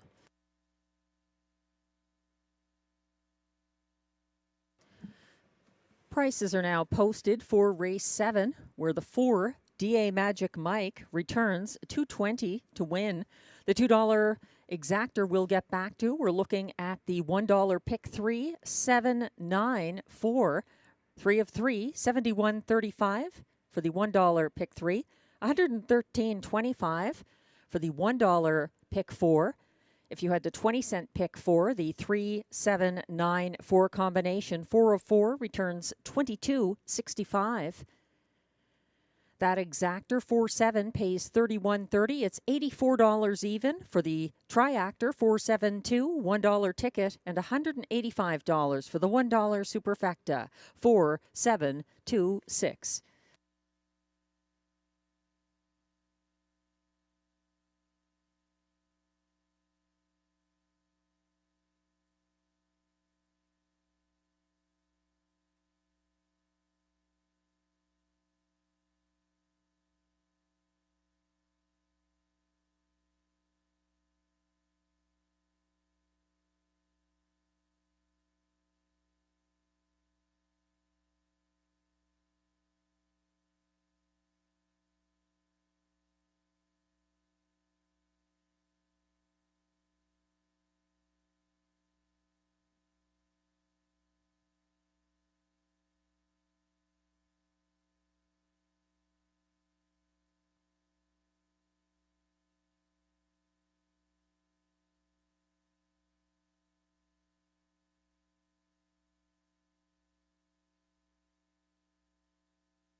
The race 7 rundown is now on your screens. 1, Beach Roller was 6th.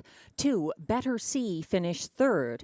3, La Barbe was 5th. 1 to 9, winning favorite number 4, DA Magic Mike, was driven by Guy Gagnon. 5, Max Patrick was a Judge's Scratch Transportation. 6, Arizona Jackson finished 4th. 7, No Fool McKinley was 2nd. And 8, Geisha's Treasure 7th. From the top down, your program should read 6, 3, 5, 1, scratch, 4, 2, 7. The fractions were 26 and 4 to the opening quarter, 56 and 2 at the half, 125 and 4 at 3/4, 154 and 3 the winning mile for DA Magic Mike.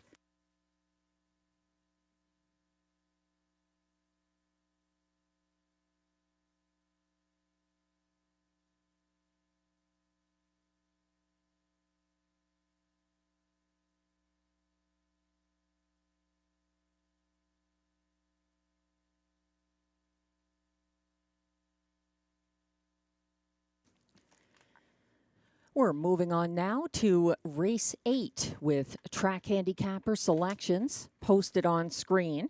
Take note, there is a driver change in race 8 on the 1, Better on the Island, going from trainer Brian Scott in the bike to catch driver Stéphane Brasseau. That's the 1 here, Better on the Island.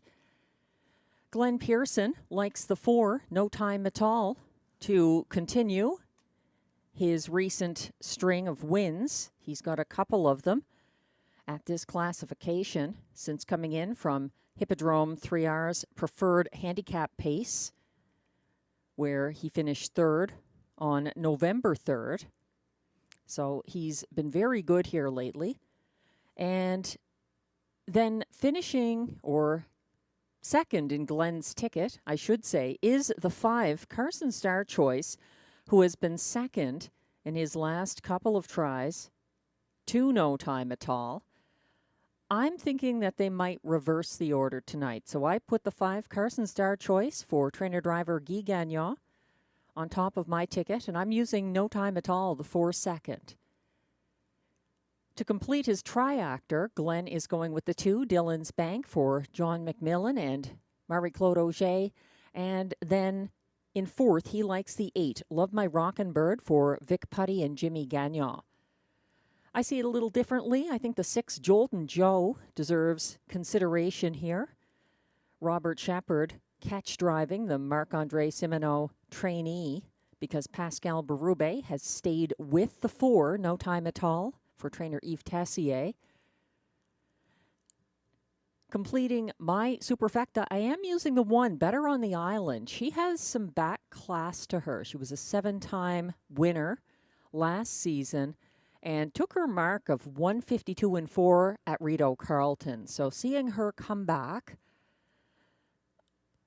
I don't know exactly what to expect. She's had a couple of qualifiers, and the catch driver definitely is intriguing. So Better on the Island, 25 to 1.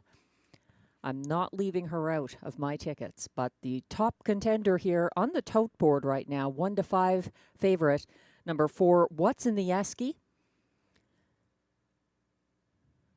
Actually, the 4, No Time at All, my mistake. I had the program on the wrong page. No Time at All for Yves Tessier and Pascal Berube. 8 wins already this season.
The horses are coming on track now for the Race 8 Post Parade. There's continued support on the tote board for the 4. No Time at All, 1-2 favorite right now.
Here comes the Race 8 Post Parade. These pacers are non-winners of $3,500 in their last 5 starts. Also eligible $15,000 claimers, and also eligible non-winners of $900 per start in their last 10 starts or in 2024. The purse, $7,000.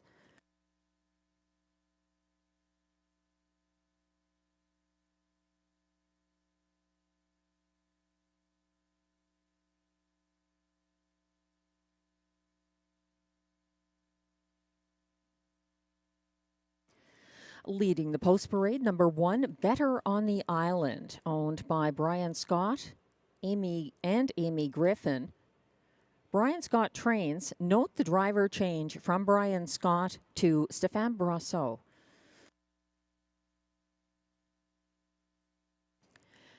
Two is Dylan's Bank, owned and trained by John McMillan, driven by Marie-Claude Auger.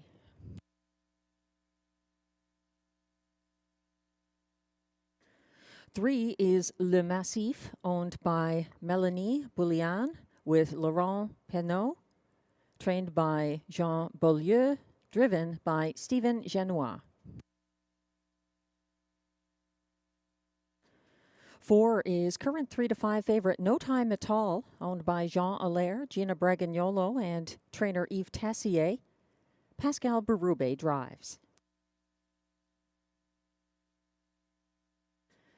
5 is Carson Star Choice, owned by Écurie Guy Gagnon, incorporated with Seth McLeod, trained and driven by Guy Gagnon.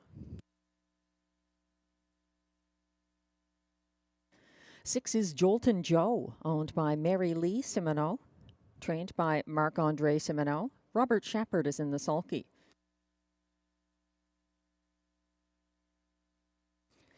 7 is Time to Dancing, owned by a numbered Quebec corporation, trained and driven by Stéphane Pouliot. And completing the field from Post 8, Love My Rockin' Bird, owned by Limco Incorporated, trained by Vic Putty, driven by Jimmy Gagnon. That's your field of 8 for Race 8, which has exact or triact or superfecta and late pick 3 wagering available.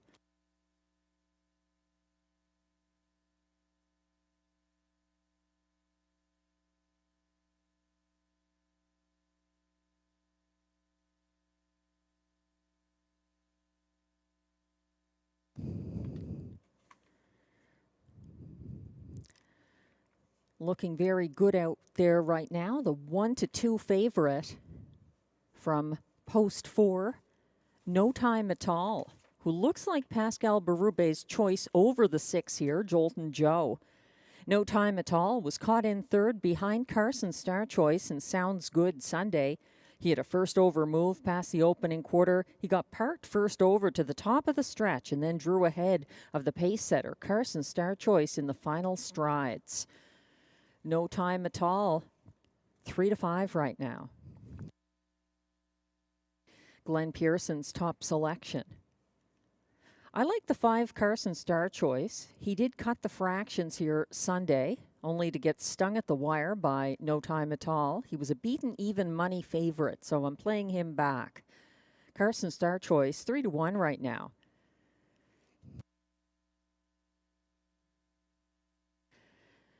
The 4 and the 5, it's tight between those two in terms of who's stronger right now, both having very good seasons at Rideau Carleton. The 6, Jolton Joe, 5-1, is making his first start for Robert Shepard, and he moves to the frontier. He advanced along the pylons early, November 14th. He got buried 6th along the pylons in front of the grandstand and was boxed in on the backstretch, loaded with pace behind the stalling Sunchip and Radley Hanover at 3/4. He was loose late up the inside path and closed in the field's co-fastest last quarter of 28-2. That's a 6, Jolton Joe, who has some upset potential here and is currently 6-1. The other long shot, who is hard to interpret because she's coming in off a couple of qualifiers. She hasn't raced since she was scratched months ago here. Better on the Island from the rail. She did qualify well November 10th after finishing distance in a previous qualifying attempt November 3rd. She was a going-away 10-1 winner here May 9th over Beach Journey for driver Jimmy Gagnon, who's now aboard Love My Rockin' Bird, the 8. This is her first race since May 9th. She was scratch lame May 16th. So on the comeback trail at odds of 23-1, that's the one. Better on the Island for catch driver Stéphane Brosseau.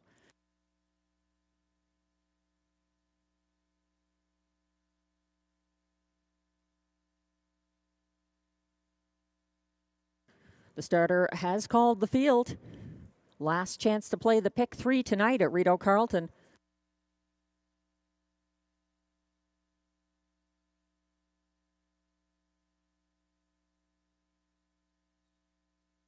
The Pacers are lining up. 1 is Better on the Island, Stéphane Brosseau. 2, Dylan's Bank, Marie-Claude Auger. 3, Le Massif, Stephen Genois. 4, No Time at All, Pascal Berube. 5 is Carson Star Choice for Guy Gagnon. 6, Jolton Joe for Robert Shepard. 7, Time to Dancing, Stéphane Pouliot. And on the outside, 8, Love My Rockin' Bird for Jimmy Gagnon. They're on the turn and approaching the backstretch. Hanging back on the inside, Better on the Island. Trying to catch the field as they approach the start. And they're off and pacing, and that's Carson Star Choice and Guy Gagnon advancing quickly from mid-pack around No Time at All, and also some early speed from Dylan's Bank. Marie-Claude Auger sending that one, who sits third early. Here comes a first over bid from No Time at All, and Pascal Berube up to match strides with Carson Star Choice as they approach the opening quarter. That's No Time at All making good time to land on the lead in 27 flat.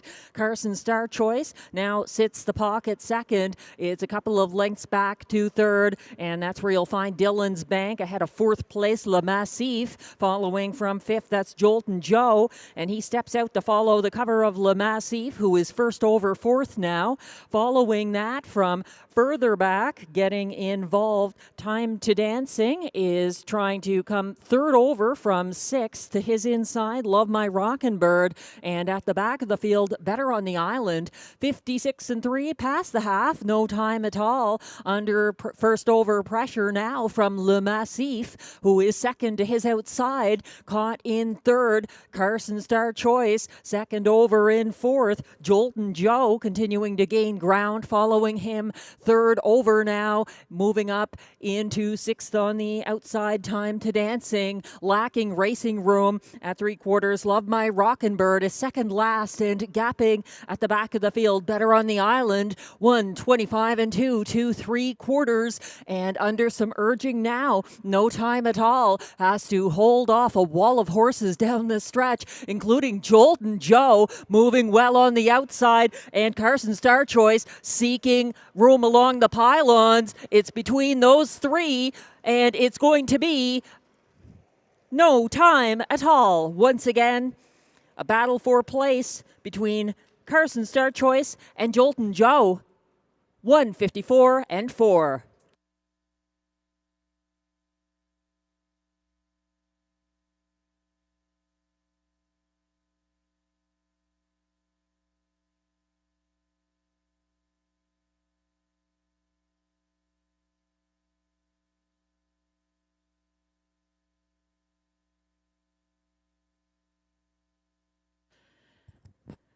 It was a 3-horse battle to the wire, and they just couldn't get past No Time at All. Too good for Pascal Berube, 154 and 4. Close for place there, as Jolton Joe, first over, was battling Carson Star Choice, making a late move up the passing lane.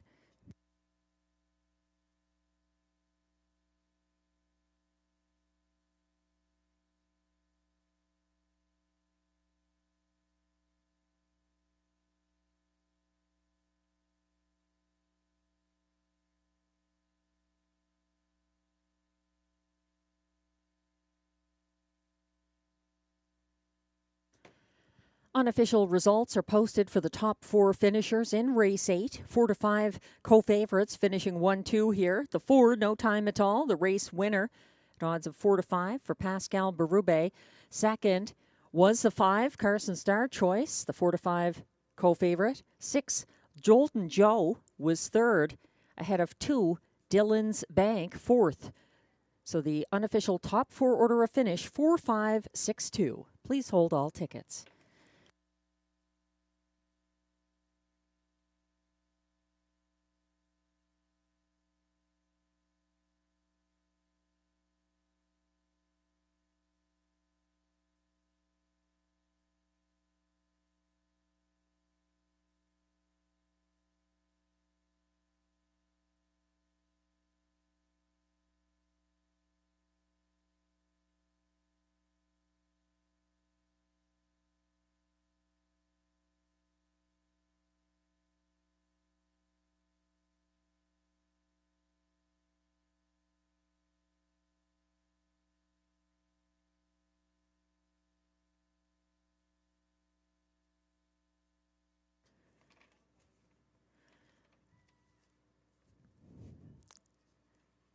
Lots of cheering from the Rideau Carleton winner's circle as unofficial winner. Number 4, No Time at All, comes back to the Rideau Carleton winner's circle.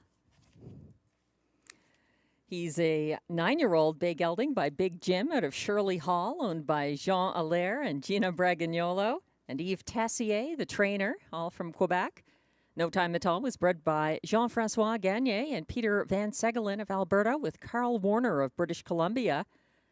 That's his 3rd straight win for trainer Yves Tessier and driver Pascal Berube. Win number 9 this year, 154 and 4 for the popular No Time at All, now the official winner of race 8.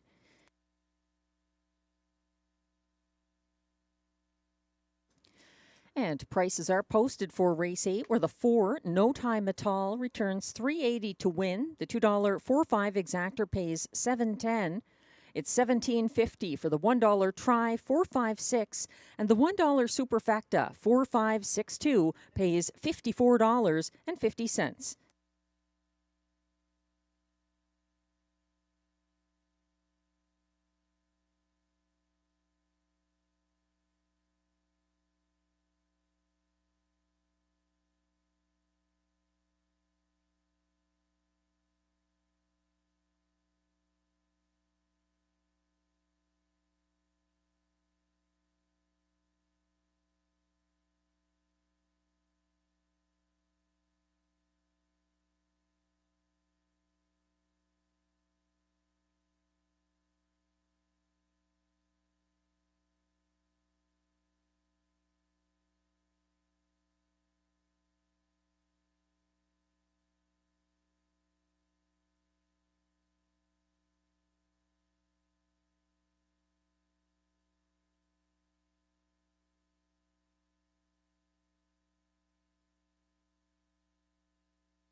The race 8 rundown is now posted. 1, Better on the Island was 8th. 2, Dillon's Bank, 4th. 3, Le Massif was 6th. 4 to 5 favorite. Number 4, No Time at All, the race winner for Pascal Berube.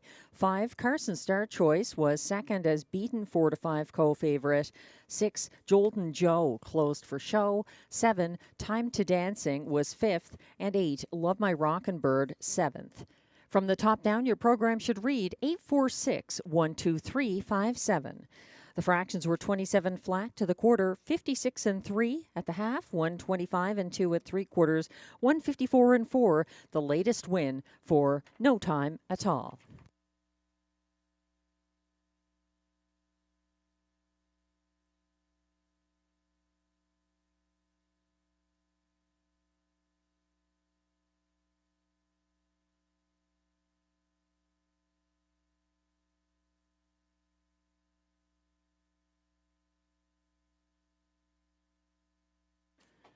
Race 9 is coming up next on a competitive night for the Rideau driver colony.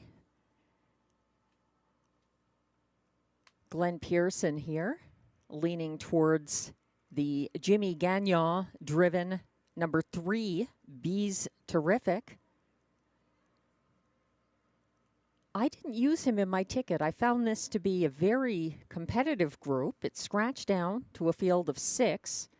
The 2 on cruise control is a judge's scratch. I went with the 5, Manhattan Joe, for Marc-Andre Simoneau and Pascal Berube, the top trainer and driver from the 2024 season at Hippodrome 3R and having a good season at Rideau Carleton as well. So it's interesting. Glenn and I have top selections, which the other does not even have in their top 4. It's going to be interesting. The 6, Going Yard, is Glenn's second choice here for Stéphane Pouliot, a driver of a couple of winners already on the card. This mare making a very strong late bid on the good surface here Thursday. She's making a quick turnaround. I'm using her for show. Glenn is using the 4, What's in the Esky, for show. This Gerard Vaillancourt trainee in line to Marie-Claude Auger. I like that one for place. And both of us are completing our superfecta with the 1, Win San Diego, for trainer-driver Guy Gagnon from the rail. And the current favorite is a horse in both of our tickets. It is the 4, What's in the Esky, 3 to 5 right now.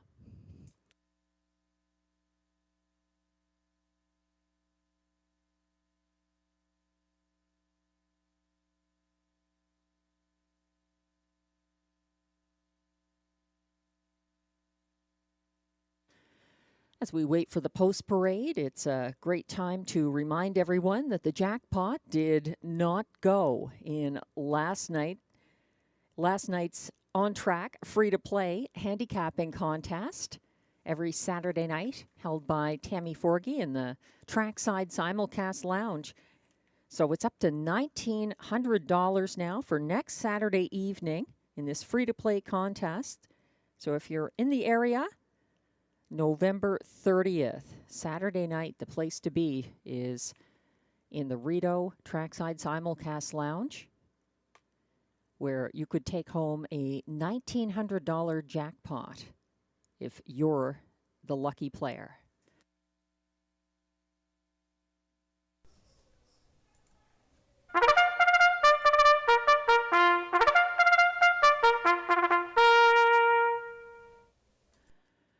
The race 9 pacers are coming on track for the post parade. They are non-winners of $200 per start in their last 10 starts. Allowances for fillies and mares. Also eligible, $8,500 claimers for non-winners of $2,500 in their last 5 starts. The purse, $5,200.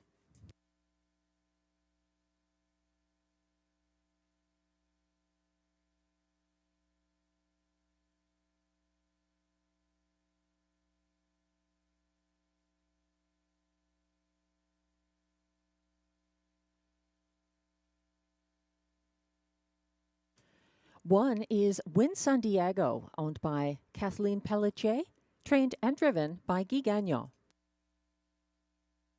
2, On Cruise Control, is a judge's scratch.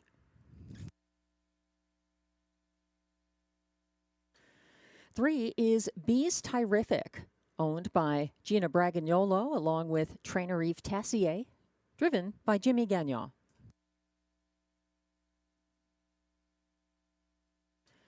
Currently the 1-5 favorite from post 4. It's What's in the Esky for owner-trainer Gerard Vaillancourt. Marie-Claude Auger drives.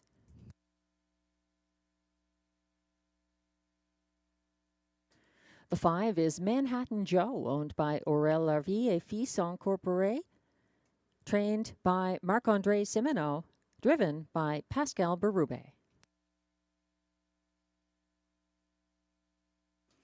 6 is Going Yard, owned by a numbered Quebec corporation with Sylvain Bilodeau, trained and driven by Stéphane Pouliot.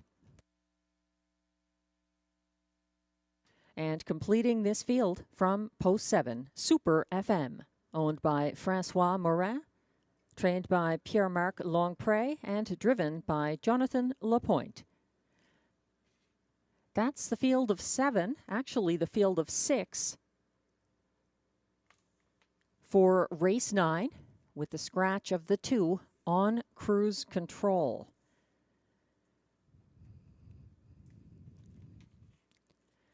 We're zooming in on What's in the Esky, who's getting a lot of support. He's 3-5 right now on the tote board. He's adding Marie-Claude Auger after Thursday's overland trip for place. He was second over 4th on the final turn behind the first over winner, White Mountain Cami. He's making a quick turnaround, and there was another horse in that race who impressed. The 6, Going Yard. She advanced 3rd over from 6th along the backstretch Thursday on that good racing surface with a 1-second variant. Going Yard made a 3-wide move at 3/4 and closed widest, getting edged out late while still gaining ground. She paced the field's fastest last quarter of 30-2. That's a 6, Going Yard, an 11-1 long shot here. I would be careful about leaving her off the ticket. The 1, Win San Diego, is making his 3rd start for his latest trainer-driver, Guy Gagnon. He was single-file 4th Sunday in a well-spaced field, following front-end winner Sonny Bow. He came first over at 3/4, circling Big Pete's style, and was out-sprinted late for show by Bees Terrific, well behind the top pair. And my pick here is 4-1 right now. I'm kind of surprised by that. The class dropping number 5, Manhattan Joe, getting major post relief. He looks like Pascal Berube's possible choice over Bees Terrific and maybe others this race. They just missed together November 10th from the 2nd tier. He was a beaten even money co-favorite, nosed out by Dakota Senna. That's Manhattan Joe.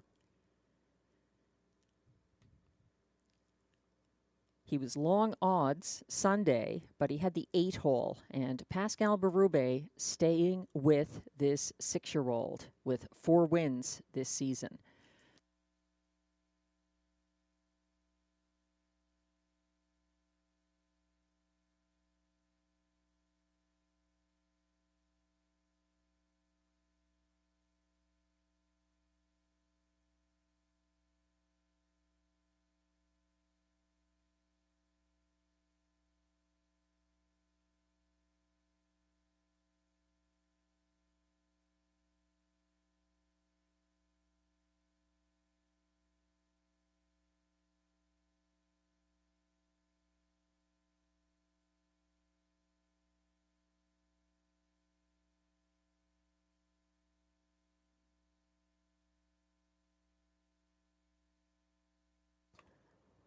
Some pick 4 and pick 5 players on racing Twitter saying they're worried about this leg. Understandably, it's a tough race to handicap. But good luck, Jonathan and Trey. Anyone else who's alive in the pick 4, pick 5 here? They're lining up momentarily for race 9. The starter has called the race 9 pacers. Last chance to play the late double.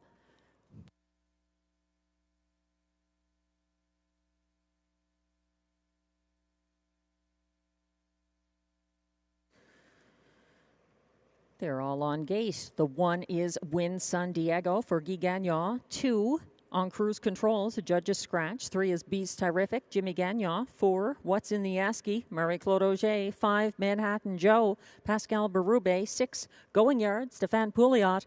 On the outside, 7, Super FM for Jonathan Lapointe.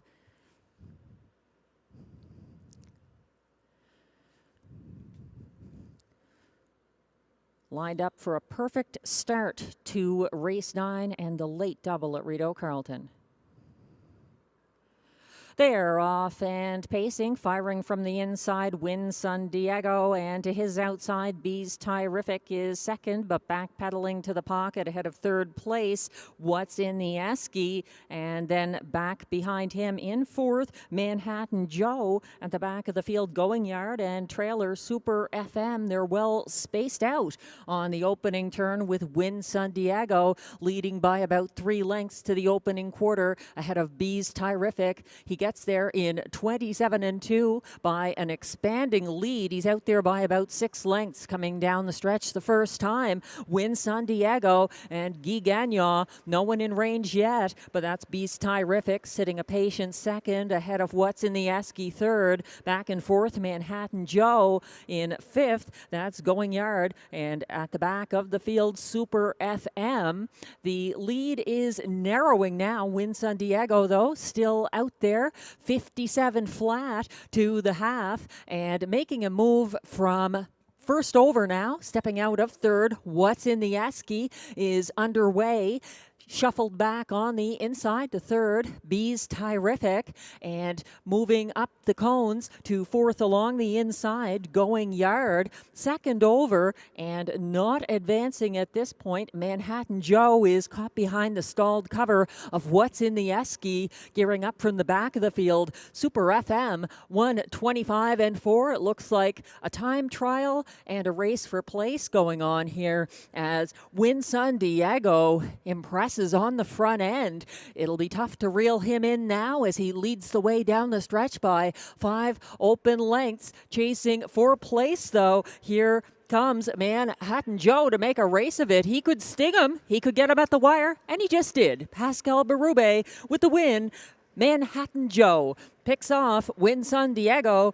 Looks like it might have been Going Yard for show 156 flat.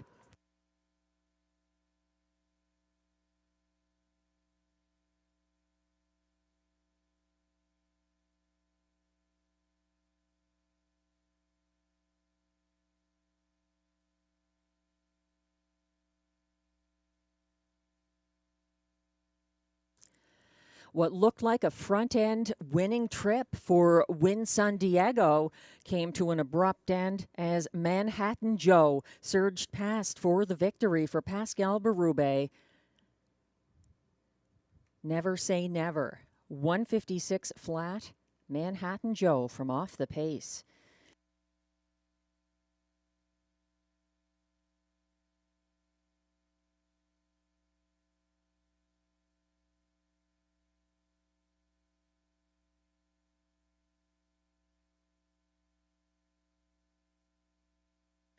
The top 4 finishers are now on screen, the unofficial top 4. 9-5 choice. Number 5, Manhattan Joe, the race winner for Pascal Berube. Over 1, Win San Diego, second. 6, Going Yard, third. And 4, What's in the Esky, fourth as beaten. 8-5 favorite. The unofficial top 4 order of finish, 5164. Please hold all tickets.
Now returning to the Rideau Carleton Winner's Circle. Unofficial Race 9 winner, number 5, Manhattan Joe, a 6-year-old bay gelding, by Up the Credit out of Manhattan Colleen, owned by Aurel Harvey et Fils Incorporé of Rivière, Malbaie, Quebec. Manhattan Joe is bred by Mary Pollock of Rockwood, Ontario, trained by Marc-André Simoneau, driven to victory by Pascal Berube. That's the drummer's 3rd driving win tonight, also winning with no time at all, and Sunchip. Congratulations, Manhattan Joe and Pascal Berube.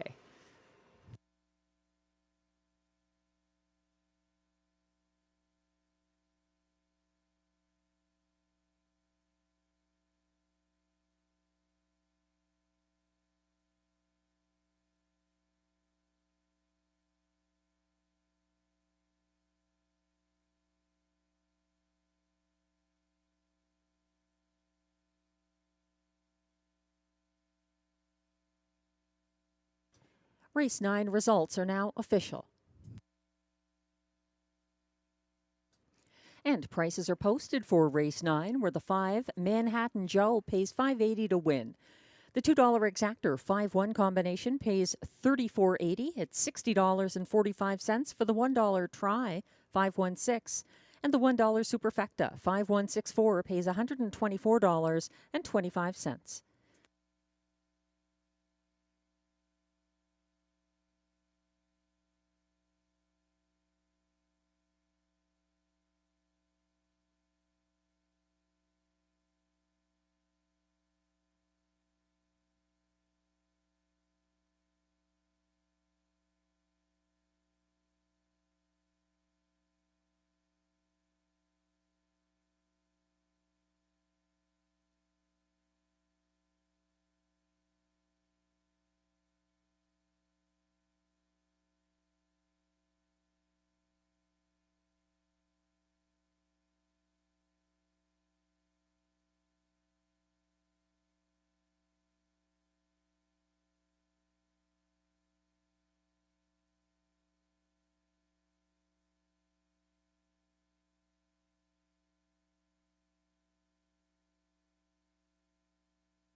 The Race 9 rundown is now on screen. 1, Win San Diego was second. 2, On Cruise Control, a judge's scratch.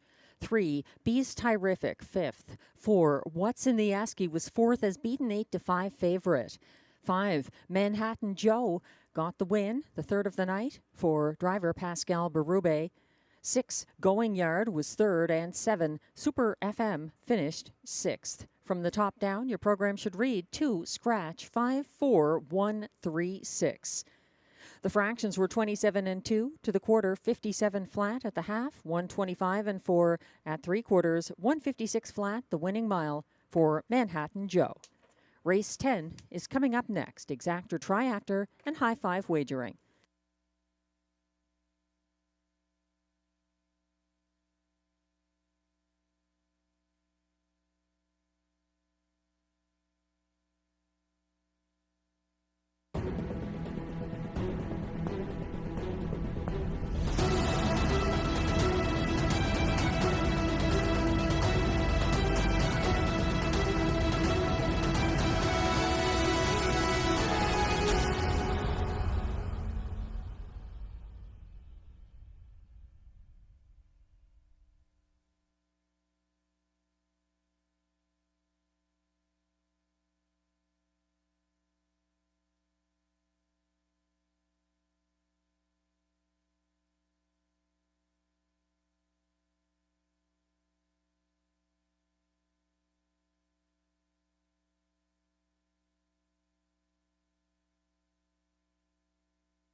10 pacers are coming on track for the post parade.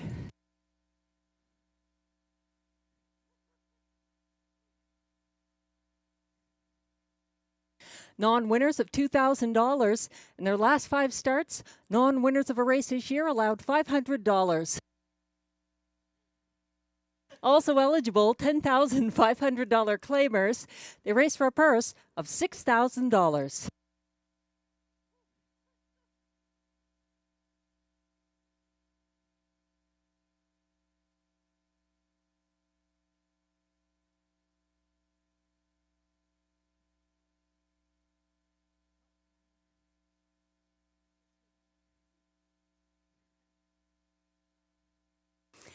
One is Real Rubies at Play, owned, trained, and driven by Michel Legasse.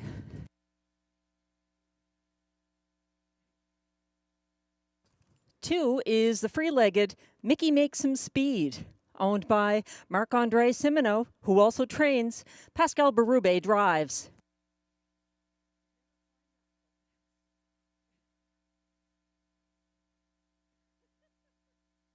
Three is Sunshine Love, owned by Kristen Trudeau, trained by Stéphane Meyer, driven by Mike Healy.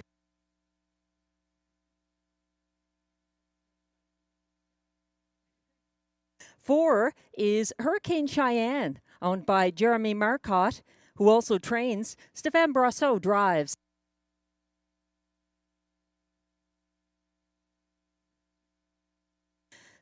Five is Make It Come True, owned by Écurie Guy Gagnon Incorporated, with Stephanie Gagnon, trained and driven by Guy Gagnon.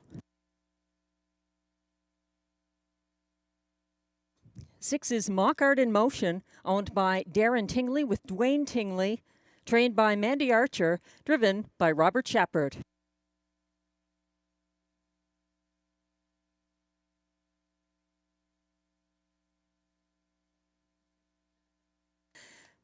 Eight is Little Diamond, owned by Richard Desrosiers with André Desrochers, trained by Guy Waugh, driven by William Waugh.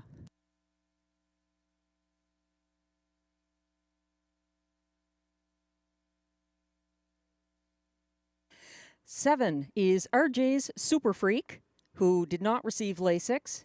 He's owned by trainer Eric Lafleur with Michel Blais, driven by Marie-Claude Auger.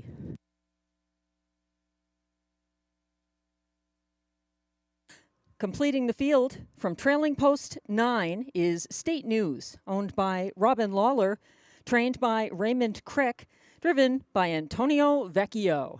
That's the field for race 10, the Robbie D'Alessandro pace, Exactor, Triactor, and Super High Five wagering.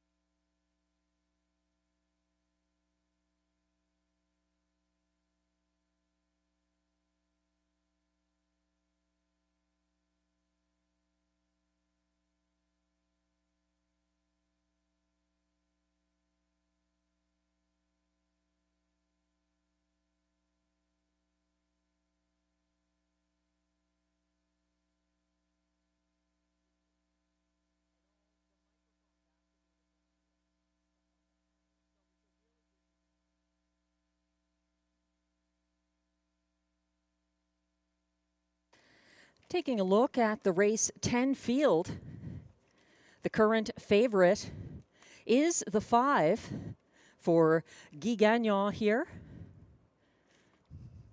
Make It Come True, coming back after a win last Sunday as favorite. He's the 8-5 top choice here, understandably getting some attention on the tote board. I think the 7, RJ Super Freak, is one to watch. He's dropped to 9-2. He broke a hobble hanger at the top of the stretch in last Sunday's Rideau debut. He was single file 4th early, following the leader, Make It Come True. He tipped first over and then pressed the pace along the backstretch, and he's moving to the front tier, albeit an outside post. RJ's Super Freak for Marie-Claude Auger. After that broken equipment, he did look ready for the stretch drive, November 17th.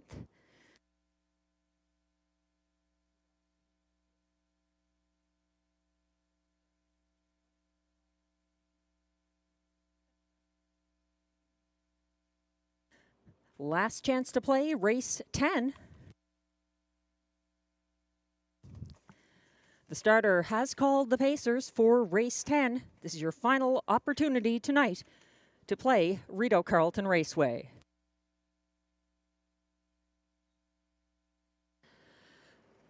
They're lining up, led by 1, Real Ruby's at play, Michel Legasse. 2 is Mickey Makes Some Speed, Pascal Berube. 3, Sunshine Love, Mike Healy. 4, Hurricane Cheyenne, Stéphane Brasseau. 5, Make It Come True, Guy Gagnon. 6, Mockart in Motion, Robert Shepard.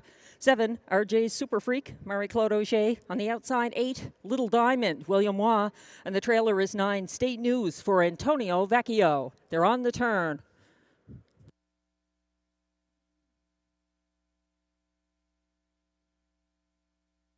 The field is on the backstretch, quickly headed towards the start of race 10.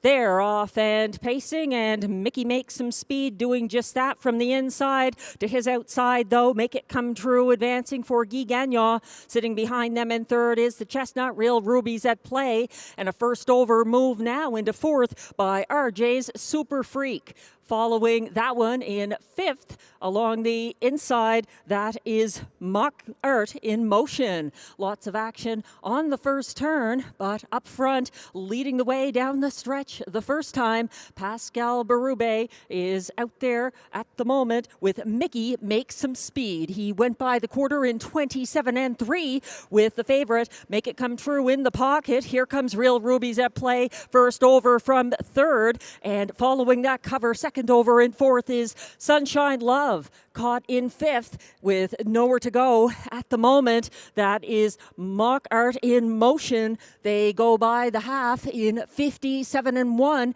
Mickey Makes Some Speed, trying to get things done on the front end here, and on his outside, pressing the pace on the backstretch. Real Rubies at play, put into play by Michel Legasse. Following from third inside, that's Make It Come True, and back behind him, moving up the cones into fourth, Mock Art in Motion within range. 3 wide now. Look at RJ's Super Freak coming on for Auger at 3/4, reached in 1:25-3.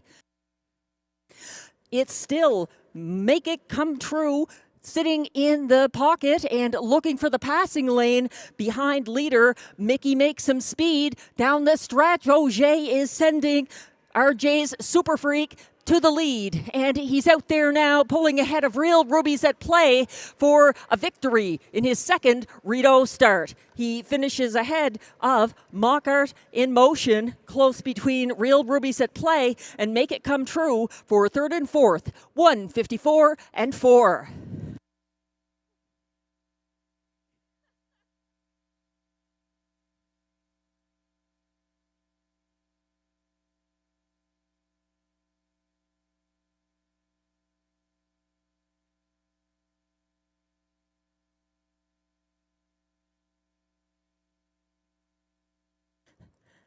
The first win of the card for Marie-Claude Auger, moving to the front with a strong closer, RJ's Super Freak. Getting there ahead of Mock Art in Motion. Looks like Real Rubies at play did hold on for show in that 1:54-4 mile.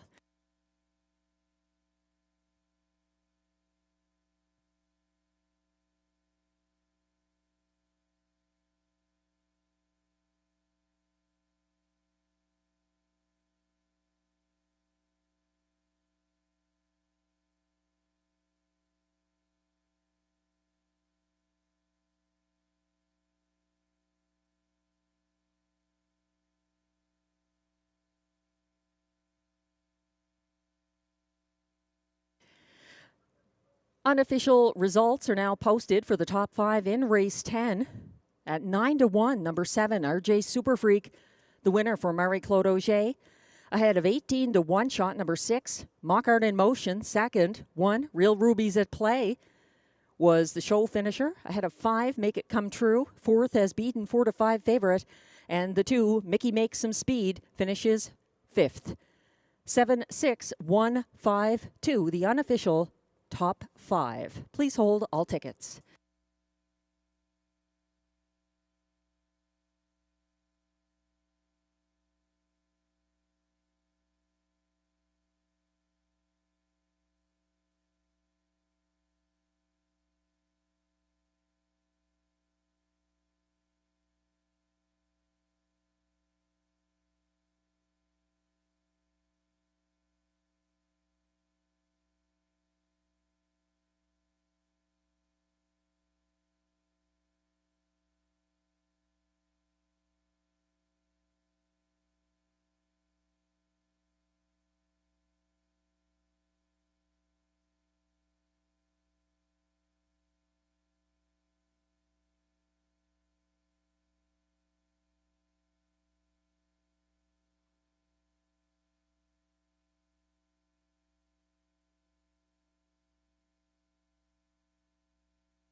Now returning to the Rideau Carleton Winner's Circle. Race 10 winner, number 7, RJ's Super Freak. A 4-year-old bay gelding by Luck Be With You out of Promised Place. Owned and trained by Eric Lafleur of L'Ange Gardienne, Quebec, with Michel Blais of L'Ange Gardienne, Quebec. Bred by Jacob Smith of Knightstown, Indiana. Driven to his 5th win this season and first at Rideau Carleton by Marie-Claude Auger. 1:54-4, and race 10 results are now official.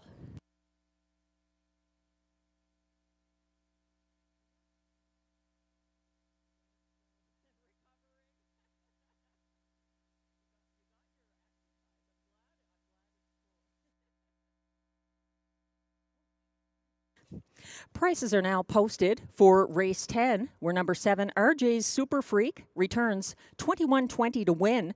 The $1 pick 3 ending here, 3 of 3, $210.80 for the 4-5-7 combination. 4 of 4 in the pick 4, $381. That's the $1 ticket. If you had 4 of 4 for 20 cents, $76.20 for the 4-4-5-7 ticket. The $1 pick 5, 5 of 5 paid out $1,800 for the $1 ticket. The 20-cent super high 5 here, $1,467.25 for the 7-6-1-5-2 combination. The $2 exactor, $209.80 once again for that 7-6. 7-6-1 try pays $608.60, and it's $103.80 for the $2 late double 5-7.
The race 10 rundown is now on screen. 1, Real Rubies at Play was third. 2, Mickey Makes Some Speed finished fifth. 3, Sunshine Love was eighth.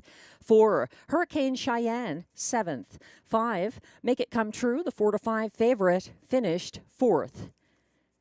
6, Mock Art in Motion was second. 7, RJ's Super Freak, the race winner for Marie-Claude Auger. 8, Little Diamond was 9th. And 9, State News finished 6th. From the top down, your program should read 358-742-196. The fractions were 27-3 to the quarter, 57-1 at the half, 125-3 at 3/4, 154-4, the winning mile for RJ's Super Freak.